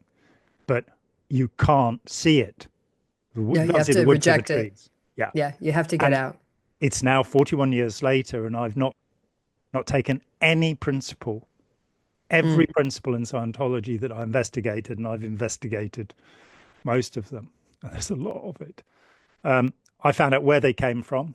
I yeah. wrote a paper called Possible Origins for Dianetics and Scientology. And to my amazement, I analyzed 120 principles, found that Hubbard mentioned the source of them. So it wasn't a coincidence that he'd used them. And that the majority of them, to my surprise, came from Aleister Crowley, Really which was interesting. like, and along the way, I'd found out, of course, that he was a Crowleyite magician. There's no doubt about that. He didn't deny it. He Mm, accepted it. He said, I broke up black magic in America. Yeah, I was involved with it. He didn't, by the way, break it up. But the the question that I got to is that I can give somebody absolute evidence that Ron Hubbard was a liar. Absolute evidence, because I can show them here is where he says he was crippled and blind at the end of World War II. And here is where he says he beat up 3 petty officers on the 25th of July, 1945. And the yeah. war ended on the 14th of August. Which one is true? I put this to somebody and they said, well, it's obvious he had 2 bodies. Oh my And I God. said, yeah, I hadn't thought of that. What is it about us that makes us so obdurate, so unwilling to think? So, Leah Remini in her wonderful book, Troublemaker, said you can take the girl out of Scientology, but you can't take Scientology out of the girl. So I wrote to her before she did the Aftermath season. I sent her a copy of a piece of Blue Sky book about Scientology and said, you can take Scientology Yeah, out of the girl. I spent 7 years after I left learning how to do this. I can do it in a day. I yeah. don't charge money for it. If you Mm, want my help, it's amazed me. And I'm past that. I don't have the time or the energy. yeah. To be doing that kind of thing. I don't have any money either, which doesn't help tremendously. But they're finding out how to do it and realizing that people don't want to know No, they don't. That's right. and breaking through that. There's something about Werner that I do want to say, which blew my Chat. mind. Yeah. And that is the description of him fracturing his skull as a child and how Mm, important that might be. Now, mm. 10 years ago, I did a conference called Getting Clear, oddly enough, um, in Toronto, Getting Clear of Scientology. And this brilliant man, Yuval Laor, walked up to me and he said, oh, last 20 years, I've been using your work in my work. I've done a doctorate called The Religious Ape, about how belief, awe, and fervor develop in human beings based on evolutionary premises in the modern view of evolution, which is not the Dawkins selfish gene, which is a rather Yeah. horrible idea. It includes the idea of cultural transmission, that we can pass things on from one generation to the next, like language, for example, Yes. which are Yeah. not hardwired. And so, he's been using my work 20 years. This is very nice, but he's not giving me any money. He's used Scientology as his model, and he's used my work as a way of looking at it. And he said, did you ever wonder if Ron Hubbard was a temporal lobe epileptic? And I went, Mm, oddly enough, no, I didn't. I have heard of the condition, Dostoevsky syndrome. And he sat me down then and there with the 18 characteristics of the Bear-Fedio index. And if you have a majority of these, you are suffering from temporal lobe epilepsy. You won't have grand mal seizures. You might have a little bit of flickering of the eyes, and you might sometimes they'll throw out a limb. There'll yeah. just be some slight movement that indicates they're seized. Now, we found out at that conference, we found somebody who'd seen Hubbard lecturing who said, yeah, he'd do this thing where he'd suddenly move into this being this other person while he was speaking. I went through Interesting. the 18 characteristics, and I'd like us to do this soon in the future Sure. with Werner. What happens is you get a lesion in the temporal lobe, a scar. There's an interruption to the process in the temporal lobe. And there are 18 characteristics. One of them is hypergraphia, the inability to stop writing. That I think logorrhea, not being able to stop talking comes into it as well. Ron Hubbard is in the Guinness Book of World Records as the most prolific writer of all time. Tick. Mm. It's Going down. interesting. Yeah, Now, that's that interesting. skull fracture, and there are 2 skull fractures that he suffers, could very well of induced Have temporal lobe impacted. epilepsy. So Interesting. I haven't, that's totally new. I mean, I'll have to, as you know, I'll and I have, send you the send me index this, article. because I read that book quite some time ago now, 10 or 15 years. I actually found it quite boring because I wanted to know more about the Werner story. And to me, it's like too much about the work, which was, I'm like, I don't need to know. I've already mastered that. Like, I don't, in my leadership roles, didn't care. And then it wasn't until way later when I find a reporter actually introduces me to outrageous betrayal. And then I was like blown away. But that was like in 2021. But Werner doesn't, Werner's an interesting character, and he's very secretive, even though I was quite close to him and managed his quarters to an extent and whatnot. But he also kept me at a certain distance. I Mm, had a use that he was very clear about, and that was to make him a lot of money, fill programs and make him money. And to put them on and to help his vision to get into academia, right? mm, To that was what we were there for. That was my utility. And he was yeah. quite good with me, honestly. I mean, he would say to people, leave Anne alone, let her do whatever she wants.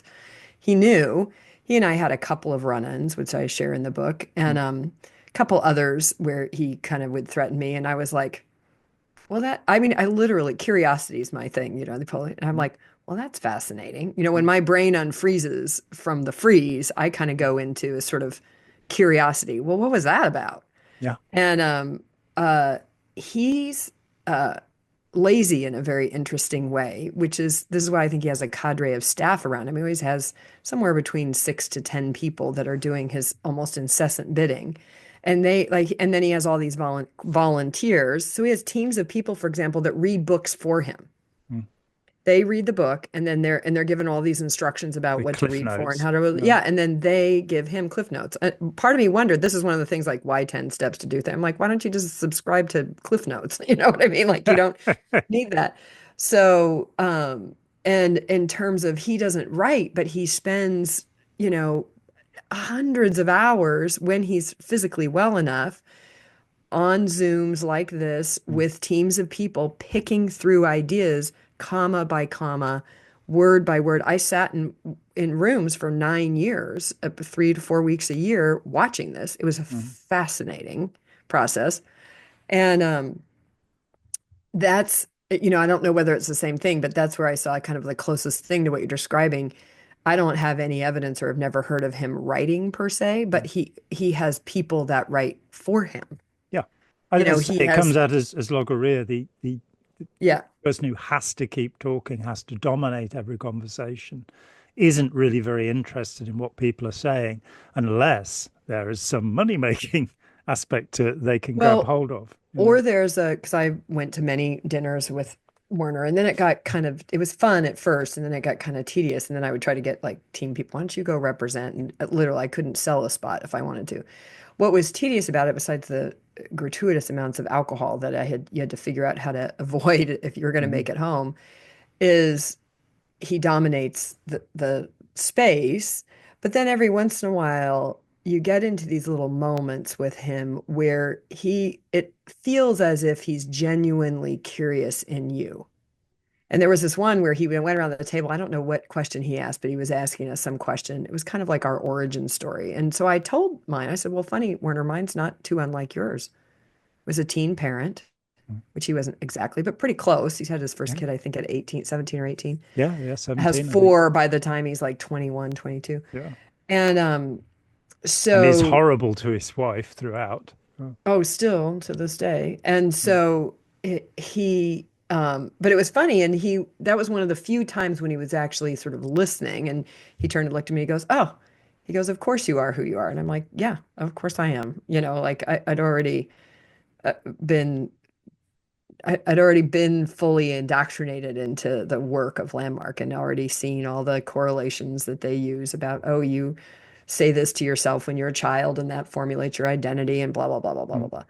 So, but mostly it's, yeah, him holding court, mm, he has to be the center all the time. And if he isn't, he leaves. Like he's not, there was a situation one time we were in Bermuda, I think, and he was always late. This is the other thing for a guy who's all about integrity. I can't, I mean, maybe could count the number of times he was actually on time to anything. mm. And he comes in and we have people standing up and they're acknowledging what they've just gotten out of this 8-day being a leader course and this and that. And he was angry. He didn't realize I was standing right in front of him. He's right behind me. And I hear him saying to his wife, Hanukkah, this is fucking bullshit. And he's like spewing. And then I literally turn around and I'm 5'11". He's about mm, 6'4", but I'm tall. And mm, I kind of turn around and look at him. See, I never had the sycophantry. I didn't have yeah, that. He was always a human to me. He wasn't a mm, god. mm, And so I kind of looked around and I'm like, excuse me? I've just spent hundreds of thousands of dollars putting this on. These people are in a joyful state. mm, What's your problem is what I'm thinking. And he just literally, you could see the screen come over him. You could see him straighten up and sit right, as it were. Like you mm, could see him just shut whatever that just pure vitriol. You could see him turn it off mm, and then just sort of stand. He's very poised and his poise just came right back into place. But I got the message too, which was move this along because it wasn't, he was there now. The point of him coming was so that he didn't have to spend a bunch of time celebrating with these people. He wanted to have his 5 minutes to say his thing and then be gone. And then we would all go to dinner as the leaders. The mm. small group and then we'd have our own debrief and celebration. That's all he ever wanted. He didn't want to be with the masses. He wanted to be with his cadre. Yeah, yeah. So, Yeah, I mean, Ron Hubbard had the Commodore's messengers who, from mhm. 1968, three children, um, the Gillum family. Mm. He'd separated their mother from them. He'd separated their father from them. They're on a ship, a cattle ferry in the Mediterranean, and they, two sisters and a brother, become the first Commodore's messengers until the day he died. Which was 18 years later. 17 years later, he has a retinue always Yeah, around him, and they will be younger, much younger people, yeah, and their obedience must be absolute. They're meant to be able to, yeah, if he gives an order for them to relay to somebody else, they have to relay it in his tone of voice at the volume he relayed it. That they shower him. yeah. He is completely looked after. And the deception, talking with Janice Gillum. Exactly the same, by the way. Yeah, Exactly. I don't say a lot of detail in my book because I didn't want it to be a book about Werner. I wanted to be a book about confronting your own what I was dealing with, my own gullibility, my own and the confusion of when something susceptibility, let's say. my susceptibility, but Yeah. also the cognitive dissonance between, but wait, Mm, this was really great, but was it? Like that kind of process. But exactly the same. His staff does absolutely everything for him. Like and there's no aspect of his life that he is alone. I mean, he made a bunch of little films, which the production costs were quite high on. All of them, none of them were published. We saw some previews, and they were all canned, having spent a year of his time with a great crew of people. And there are I'd talked with various people who were on this project with him, and he'd have one of his messengers with the next cigarette because he was a chain smoker. He smoked 100 cigarettes a day, unfiltered cools. So he always, this one would go into the ashtray with one messenger, and the next one would be ready so he wouldn't have to breathe air. And I was That's so weird. I wonder if Werner adapted that because he saw it there.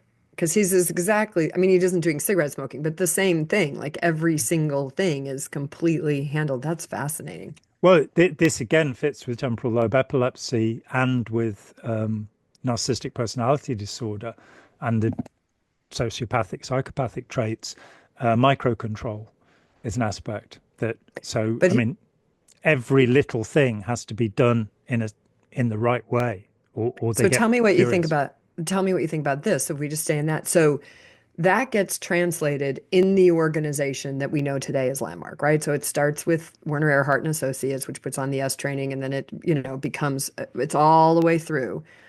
But there's a whole aspect of the training that is about impeccability. In fact, I host these open talks a couple times a month with people just to come on and ask questions and talk.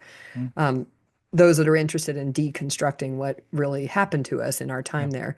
And we were talking about this last week, this whole idea of impeccability. So when you walk into a landmark, how this gets played out in a culture, in an organization that puts on a training, that is training people in that training, you walk into a landmark form room, the chairs are put together in an exact way. A Mm. tissue box is used to make sure each one is spaced exactly that part, da da da da da, and it has to be impeccable. And the Mm.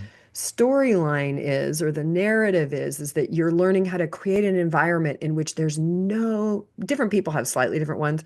The one somebody was expressing last week was absolutely no distraction. There's nothing. And then somebody else on the call was really great because they said, well, then why didn't they use the staggered chair thing? Why are the chairs lined up like militarily? So when you're sitting in one chair, you're looking at the back of the head of the person in front of you. Mm. Why didn't they do the staggering thing if it was all about no distraction? But there's all this lore and justification Mm. for what occurs to me as very OCD ill behavior gets turned into processes that get put into trainings that are out to produce an extraordinary human being. Mm. But when I trace it back, because I got to the center, I'm like, I think this all comes out of one guy's illness. Do you know? Like, I think that this, and then we create value, those of us that come later and don't know any of that, and we're doing these practices and these processes, we create these narratives, these stories that provide value for us. Yeah. Yeah. You are so It's not that it has value, it's that I'm creating value out of mm. shit, Yeah. which that's what human beings do. You're so absolutely right. If you look at Hubbard or Rajneesh, they both had scent phobias. And Mm. this was so extreme with Hubbard. And this is not something that is generally known by Scientologists. But if you join the C organization, then you do something called the hygiene hat, the training in hygiene. And this says you're not allowed to use any scented products. You can't use scented shampoo. You can't, because Hubbard, when his rooms were painted, he had to have odor-free paint. He had it was something. Rajneesh had sniffers. You couldn't go into the room until you'd been sniffed to see if you smelled bad. And it's a hypersensitivity. You get in Williams syndrome where it affects the hearing, and people with Williams syndrome can hear a whisper half a mile away. You get these exaggerated senses in certain conditions, and it would seem this is one of them. That then is passed down. It becomes to the extreme, and only known to a very few people in Scientology around her, but that the psychiatrists, the evil psychiatrists who tried to have him locked up, who are in a great conspiracy against life, the universe, and everything. Anybody with the term psychotherapists, psychologists, he said this, so it must be true. But they are trying to control the universe using rose perfume. And so you get into an obsessive behavior, as you say, that is a part of the dysfunction, disorder, illness of the guru. And it is then expressed outwards so that we all have to do this. And if we do this, it's the right thing. There was a guy called Flavell Yeakley, who was head of one of the personality testing organizations in the US. And he was asked by Kip McKean at the Boston Church of Christ to come and personality test 900 of his people because he was offended that somebody, probably my friend Steve Hassan, had said he was running a cult. And he didn't like this idea. So he said, look, you're a personality guy, come and test them. And Yeakley came away and said, they've all got the same personality. If you ask them, what was your personality 5 years ago? What is it now? Was it in 5 years' time? What do you want it to be? In 5 years' time, it would all be the same. And it's Myers-Briggs. It's not really scientific, but there are 16 types. He then went and tested Scientologists, people from the Way International, people from the Moonies, and people from regular Christian confessions. And the regular Christians had all sorts of different personality types. But with each group, he found there was a specific personality type, which is cloning. That's what he called it. Yeah. And it's cloning of what's projected by the leader as what the leader pretends to be. Right. That people are desperately trying to imitate the leader. And that would include, with Scientologists, smoking cigarettes, for example. It would include it was okay to drink alcohol, but no other drug.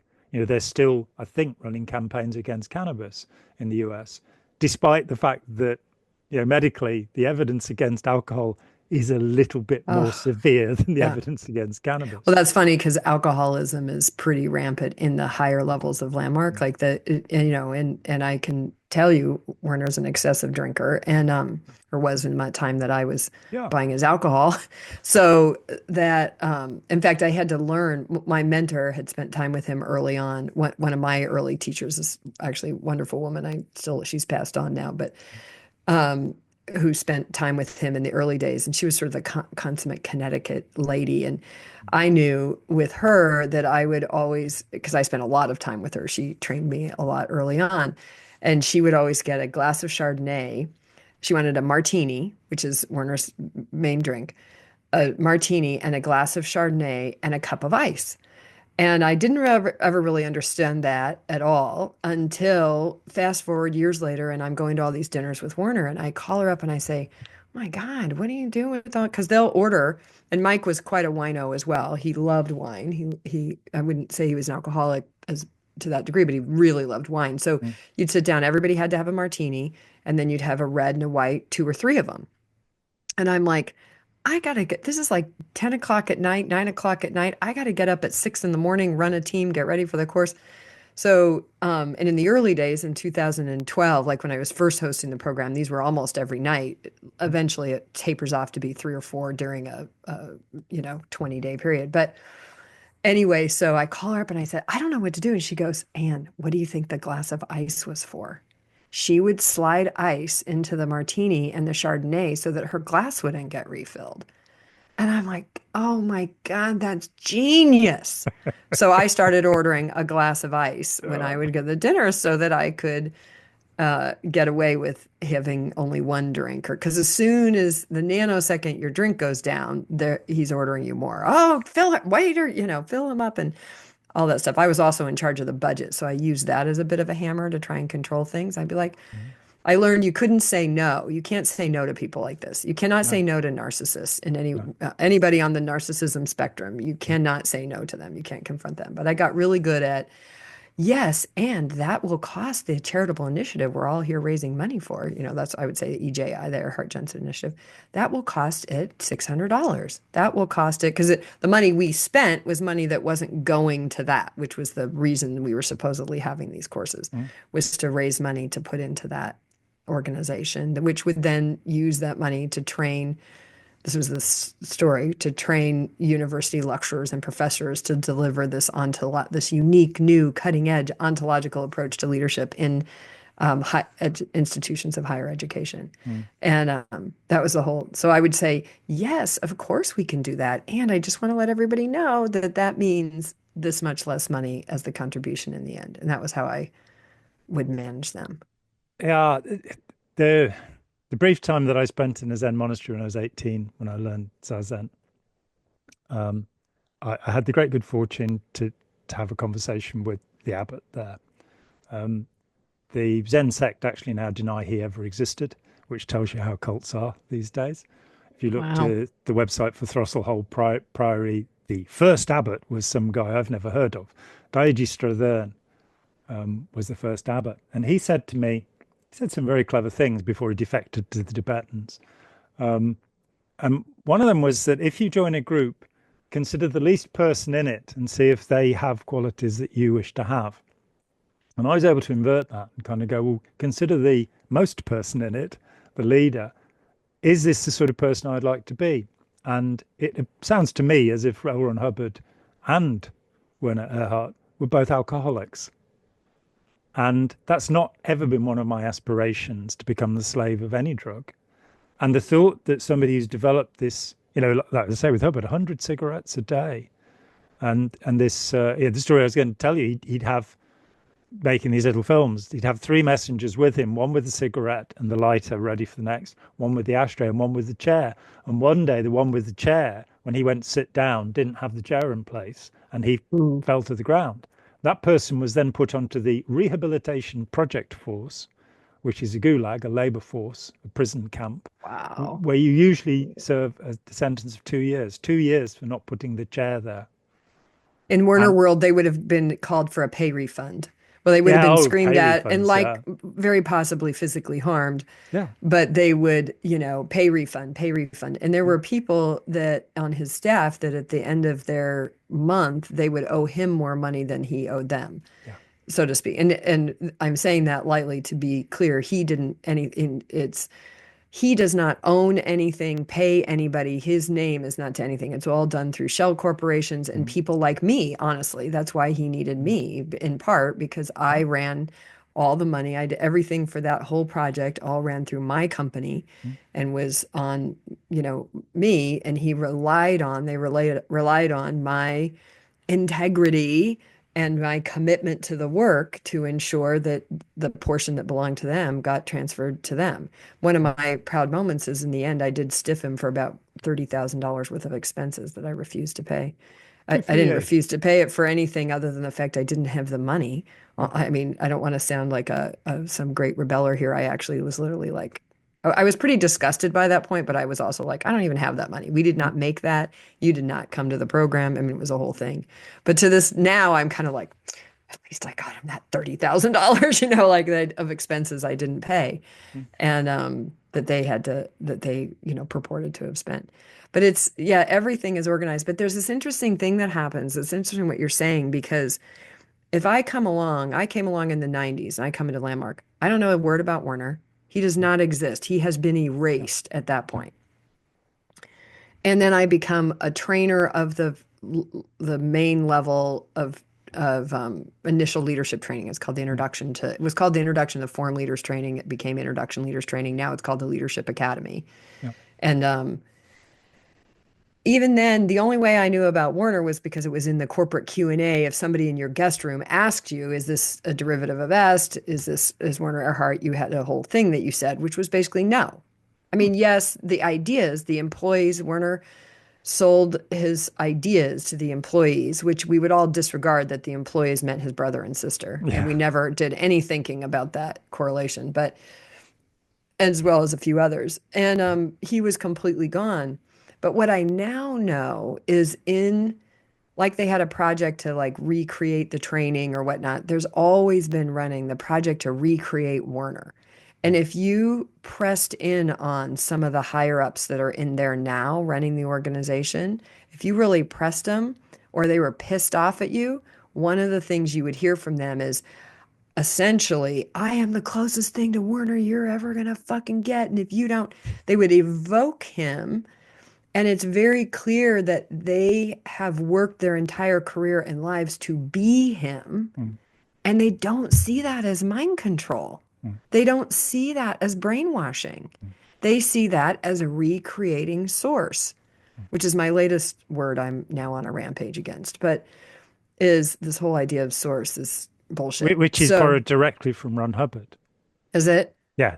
Every He time is I called, talk to it's Scientology, called you and the Chris are, source. I'm like, Yeah. oh, really? Yeah. No, that's the insistence today is that you call him and that you acknowledge source. You have to acknowledge source. I asked Steve Zaffron, the great Steve, who just passed away recently, actually this last April, um, longtime Werner colleague and Mm, conciliatory and, all that, head of the business division that Landmark created called Vanto. And it was Landmark Education Business Development, then it was Vanto. Really funny guy. I actually loved Steve, had a great time with Steve. I've now since learned some upsetting facts about Steve, and I'll be honest, it hasn't diminished my love for him because he and I just had a lot of fun. But I asked him one time on our very last, it was the end of the last course. We're in Cancun, we're sitting around, we're drinking wine, we're getting ready to go to dinner. And I said to him, a friend of mine was there, I said, I just don't understand this source thing. Like, why does it really matter to acknowledge source? And wine, comes flying because he had just taken a sip of wine, comes flying out of his mouth. And he was literally speechless. And Steve is, in my experience, a very smart man. mm, I didn't know at that time that he had been with Warner since the very beginning. I mm, would find that out much later. And then he goes on and he said a whole bunch of stuff to me that I couldn't even begin to recreate because it didn't make any sense. Like he never really answered the question. He was just mm, like, well, because it's the source. I'm like, yeah, but so what? Like, I don't understand. Why does that matter? I mean, even I grew up as a Christian and the kind of Christian I grew up as is Jesus is your friend. Jesus loves you, don't you know? And like it's you are Jesus, Jesus is you. You don't there wasn't an idolatry kind of aspect to it. So I just didn't have that. So I never really could quite get it. And I do say in my book that you are the source of your own transformation. I'm actually even changing my mind on that a little bit and saying, maybe not. You are you execute actions based in your new insights and perceptions. I don't know that we're the source of anything. I don't know that I want to be, No, actually. no, and No, it sounds terrible. it's megalomania, pure and simple, and it's like Hubbard who would say, that every major idea in Scientology derived from him. Any other suggestion was minor. And then you go back to his original books where he gives lists of the people that he took ideas from, and so there's a little bit of a contradiction. Reading That's this, what's happening in the Bartlett book, right? Because in yeah, Bartlett, he's he still just lists saying, one thing yeah. after another that he stole some idea from. And the thing that it really stopped me, because I have a background in Zen Buddhism, I do have quite some understanding of Zen Buddhism. He doesn't. He doesn't. Mm, He's just somebody very much like Ron Hubbard. They get the Reader's Digest boys book of something, and they're now the great expert on it. yeah. And they don't. It's all about him. It's all about him trying to overcome his sickness, which he never did. He was a Mm-mm. horrible, manipulative, controlling man, and he learned how to become a more horrible, more controlling, and more manipulative man. So, the stories about money and the waste of money. You've got the Hunger Project, and you've got money that should be going into that, and it's instead feeding Werner's hunger for It was an alcohol. enrollment machine. For him, the whole thing was an Yeah. enrollment machine to get people to do the training. Mm. That's what it really was.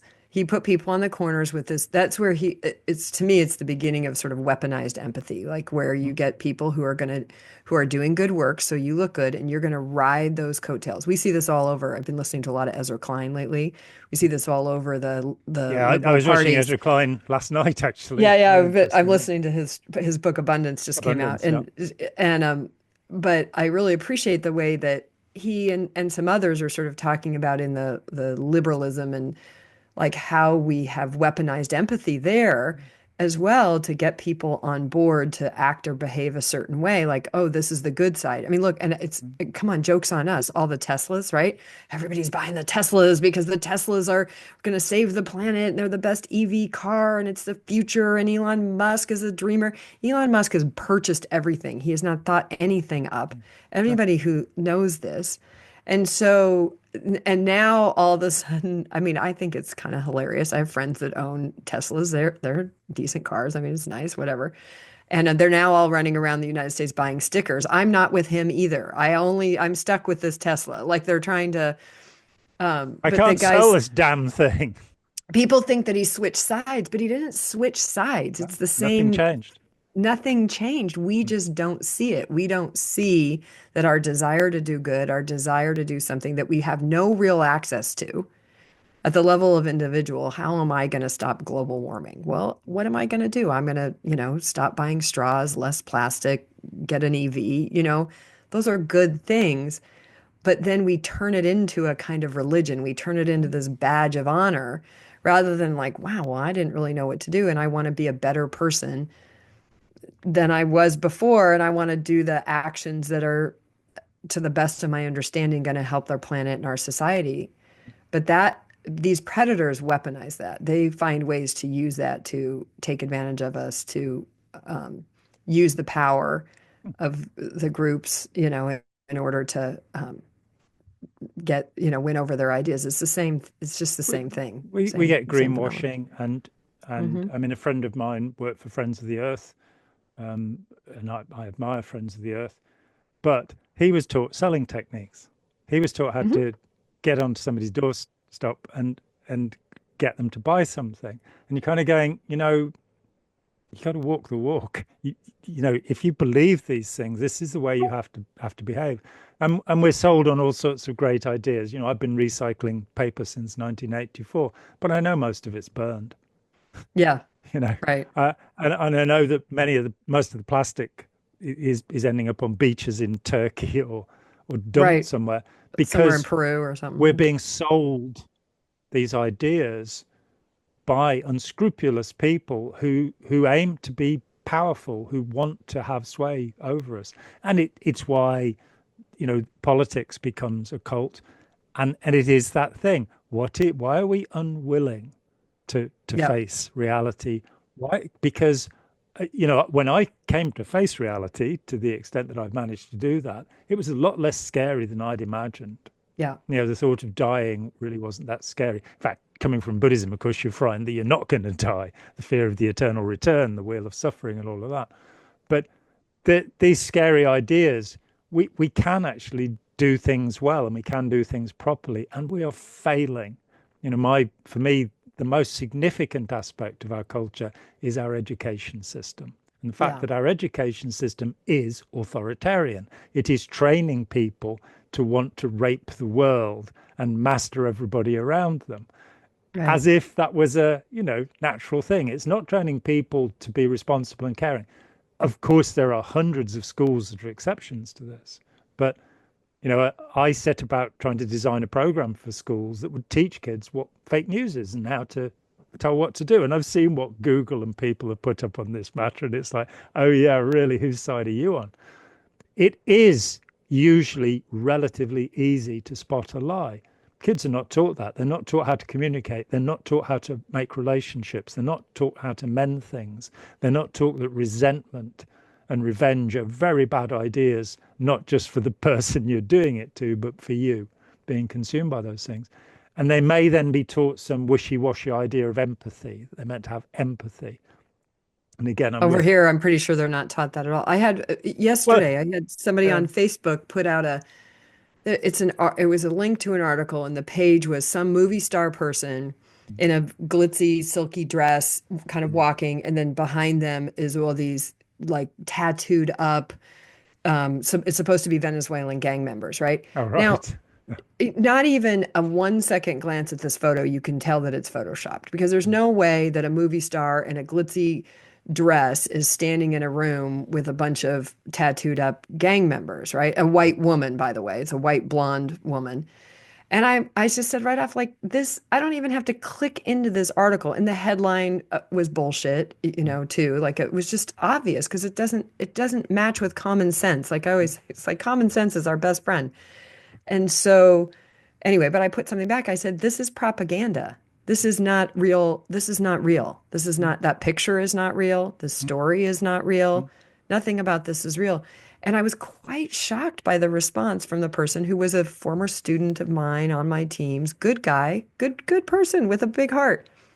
And he goes, well, of course the picture's not real, but the thought behind it is that liberals are advocating for Venezuelan gang members in our society. I know a lot of liberals, and there's not a single one advocating for that. So I'm like, you are spreading propaganda and being I just said it because I wanted to see what would happen. You're being manipulated. And literally, this very smart person says, well, I know that the image is fake and this is fake and whatever, but the idea isn't. That was startling to me. I was like, but if the image is fake and we know that the story is fake, then why is the idea not fake? And Why to is it me, wrong for a police officer to decide that somebody's guilty and plant drugs on them? Because obviously yeah, they're guilty because the police officer has a sixth sense, as we all yeah. know. But see, this is, to me isn't any different than the people who look over at the Hubbards or the Warners or the whatever and go, okay, got it. So he's a domestic abuser and a alcoholic and a da da da da da and whatever, whatever, whatever. I mean, look at Trump, all of them. But and we insist on our projection rather than what we're seeing, even when it's obvious. And that is just startling to me. And I just keep coming back to the human brain can handle about anything except for being wrong. Yeah, As soon as we have to confront that we're wrong, yeah, I don't know, we go insane. yeah. It is amazing. Yeah, cognitive dissonance, the Yeah. confirmation bias, the sense, also the fundamental attribution error, the idea that if you turn up late, it's because you're deliberately being late. If I turn up late, it's because the traffic was bad.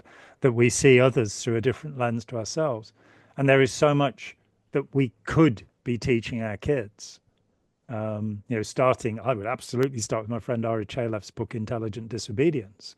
Mm, Teach kids that they can say no. Teach right, teach kids that it's good to ask questions. Stuff right. that's like, it's about obedience training rather than Mm. being about self-empowerment. These awful Well, and these groups tacky also cults. teach. I thought that I was trained in critical thinking by Landmark. And Yeah. here's how my critical training went: set aside everything that you know and be open to what we're telling you. I thought that was critical thinking. Mm. It wasn't until way later I'm listening to Serendipity had a great guest on whose name I apologize, I can't remember right now, who wrote a book about how to raise critical thinking children. And she's going through it, and I'm like, whoa, okay. As soon as somebody asks me to put aside my thinking, I'm not critical thinking. I've now surrendered any kind of thinking. And that that just starting to pull that back. And then I just go to look, I'm a girl who got pregnant when she was 15, dropped out of school as a sophomore year, and has then spent my life, been fortunate enough to spend my life with a lot of really, really, really smart people and read a lot of books and lived a lot of life. I have a master's in life and survival in that way. Mike Jensen asked me one time, they were all telling their college stories, and he turns to me, we're at dinner. Werner wasn't at this one, so it was fun. We were all sitting around talking, and he goes, so where were you educated, Ann? And I said, life. Mm. And I told him, I said, I had to leave school in the ninth grade and I was a single Mm. mom living on my own since I was 16 and stuff. So after that, he would always introduce me. He goes, I'm the economist. She's the one who actually knows business. Yeah. She's the one who actually knows how to make something work. I know how to Mm. think about it. She knows how to actually do it. Mm. And that he would introduce me like that all the time after that. Because he looked at me, he goes, oh, you sure as hell got educated somewhere. I said, yeah, life and books and hanging out.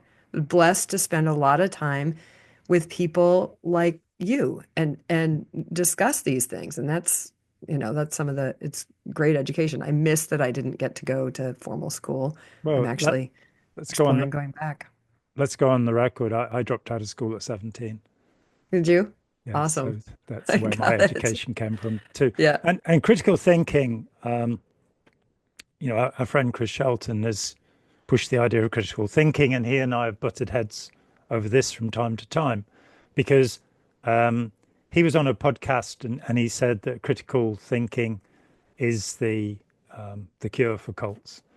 I went, no, it isn't, and it bothered him, and we did a show together where I kind of went, well, I'm going to concede I within have to go his look this terms. show up. I want to hear this conversation. I to be fair, it had distressed him so much that I had to be conciliatory. And the reality in John Hunter's book, yeah, Yes. he has Yeah. a very good quotation from the philosopher mathematician Bertrand Russell. He says, when the intensity of emotional conviction subsides, a man who is in the habit of reasoning will search for logical grounds in favor of the belief which he finds in himself. I've Mm-hmm. long said we use our intelligence to buttress our stupidity. And 10 years ago now, I founded a thing called the Open Minds Foundation with the idea of trying to teach people how their reasoning is bypassed. Because to Ah, me, that's the important thing. It's not yeah. by the time I was 19, I could argue the hind legs off Socrates, but I got recruited into Scientology. And I Right. then used that, whatever that acuity That's is. what this lie that smart people don't fall for this stuff. It's quite the opposite. Hmm. I mean, it certainly is in the S landmark world. Oh, That world is full of some of the smartest people, great leaders. Like, I mean, there's information, I think as Werner passes here and more people start to speak up because my book came out and they didn't kill me or get me. I haven't been sued. So know the the feeling. idea, I did get yeah, sued actually, but yeah, I'm not asking for that. Thank you very no. much. But so people are like, oh, okay, well, maybe it's okay. And it's okay to talk. And we're going to find out, no, smarts, if anything, lines you up for this almost because you do think, in my view, you think that your thinking, your reason, your intelligence is somehow protective against manipulation. No, no, that's what's used to manipulate you, in my view. Like Yeah. that's as well as your emotions, you know, so then we have the whole side, oh, well, it's just how I feel, how I feel, how I feel. Well, that's really ripe for manipulation. The bottom line where I've come to is I now walk through the world going, wow, I wonder who's manipulating me about what now. Mm, Like how is that? And it's almost a game I play. And the most useful question I found is who's benefiting? yeah. Who's benefiting from this thing? I don't care whether it's trying to get me to buy a product or whatever. Who's benefiting? And let me kind of look at that a little bit and see. And if I'm going to benefit too, I might enter into the transaction, but I'm not going to pretend to myself that I haven't been coerced in some way, shape, or form, probably. So Yeah. that, And I think, you know, fundamentally understanding what persuasion, what manipulation is, and differentiating. I 30 years ago set out on a project to say, well, what is ethical persuasion? What is unethical persuasion?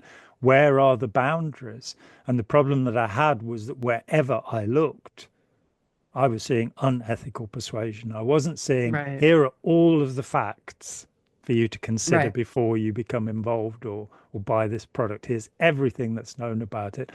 You know, people want to sell you an idea or a product. They want to sell you an idea or a product.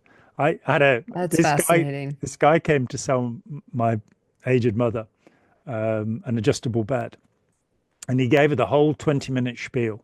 And I sat there and he said, so do you want to buy it? My mum said, oh, no, that'd be up to my son. You know, my mum was in her 80s by this time. And he delivered exactly the same 20-minute spiel. I couldn't believe that it was that crass, that verbatim. He'd got this script. By the time we'd finished talking, he was in tears. Because by the time we'd finished talking and I'd said, so, you know, who do you rely on? And he said Napoleon Hill. And I'm kind of, oh, that's really old school. That's 50s. Read Cialdini, read this, read that. Right, right. And then he was trying to say, you know, but I go back and see the old ladies that I've talked into buying this thing. And I just looked at him and said, you know, I can buy this product for half the price. You're getting the other half. I know this. And he started crying. It was like, yeah, you know, I've been conning people all Well, these and years. why not? It's so because I'm doing a little workshop called Safe Practitioner Workshop, and this Mm. is kind of in partnership with the Seek Safely, and for the benefit of we contribute. I'm trying to help them raise money, and through I personally delivering have given up ideas and on training. that. Raising money, Well, it's it's never going to interesting. I happen. know. So, I know. yeah. I hear you. And so, especially ethically. And so it's been very interesting to have all these conversations. So I've been in the question like, can we make the safe and ethical practice of personal Mm. development and wellness a market advantage? But already there's people that are going to take advantage of that because they're going to claim that they're going to get the advantage of that without actually having the practices. So it's been interesting doing this workshop because the first one I had like 46 people in and they were from all kinds of disciplines, plant medicine, which is the whole new frontier, um, Absolutely, yeah. all all kinds of stuff. There was one gal in there who was a lawyer for a particular state, and her job was to come up with guidelines. They were trying to introduce bills to start to have some management, some control around the plant medicine field and this and that. And it's really interesting discussions as we try to look at that. And transparency, the closest thing we can come up with is being as transparent as possible. But I'm just dealing with simple stuff like just be transparent about the price you're actually charging. Just start there. Like, don't make me click 15 things in to know how much something costs. Mhm. And then stop with poor Caldini. Has anybody interviewed him about how he feels about how his work has been used? I mean, I love his book Influence. It's amazing. And it's been I know people who teach from that book to teach transactionalism and basically how to use those principles to manipulate people. I was, I've been I I've mean, been I in think sales all most my people, life. You just go out and say, look, here's the deal. If you buy this, I get a commission, the store gets this, da da da da da. And what I want to know in this transaction is, do you need this? Is this useful for you? Are you going to get your quarter? Are you going to get your chunk of the value of this transaction? That's the closest thing I've come up with as ethical transacting. yeah, I mean, Bob Cialdini himself I mean, it's 40 years now since that book came out. Persuasion is also really interesting. When I got it, there's this thing about, you get a big book and that's going to be worth more. And I'm kind of looking at this book and going, this has got the same number of pages in it as my book, and it's twice as big Uh-huh. because it's on crap paper, and way too many reference notes. But I was on a plane in the 90s, flying to America, and in the in-flight magazine there was an ad for a course that Bob was doing, and on the course you would learn for your $500 a secret. And it was like, okay, Bob, Oh let's get no. with it, but as he said, it can be used for good or evil, and if you're going to make some money from it, then you have to use it for evil. You have to, it has to be corporate. It has to be about that. Anyway, this has been incredible, and we could sit here for the next Oh, 15 years, hours. I I was think. just thinking that. I Great. was like hours But and hours and hours and hours and hours, and let's let's I'll come back anytime.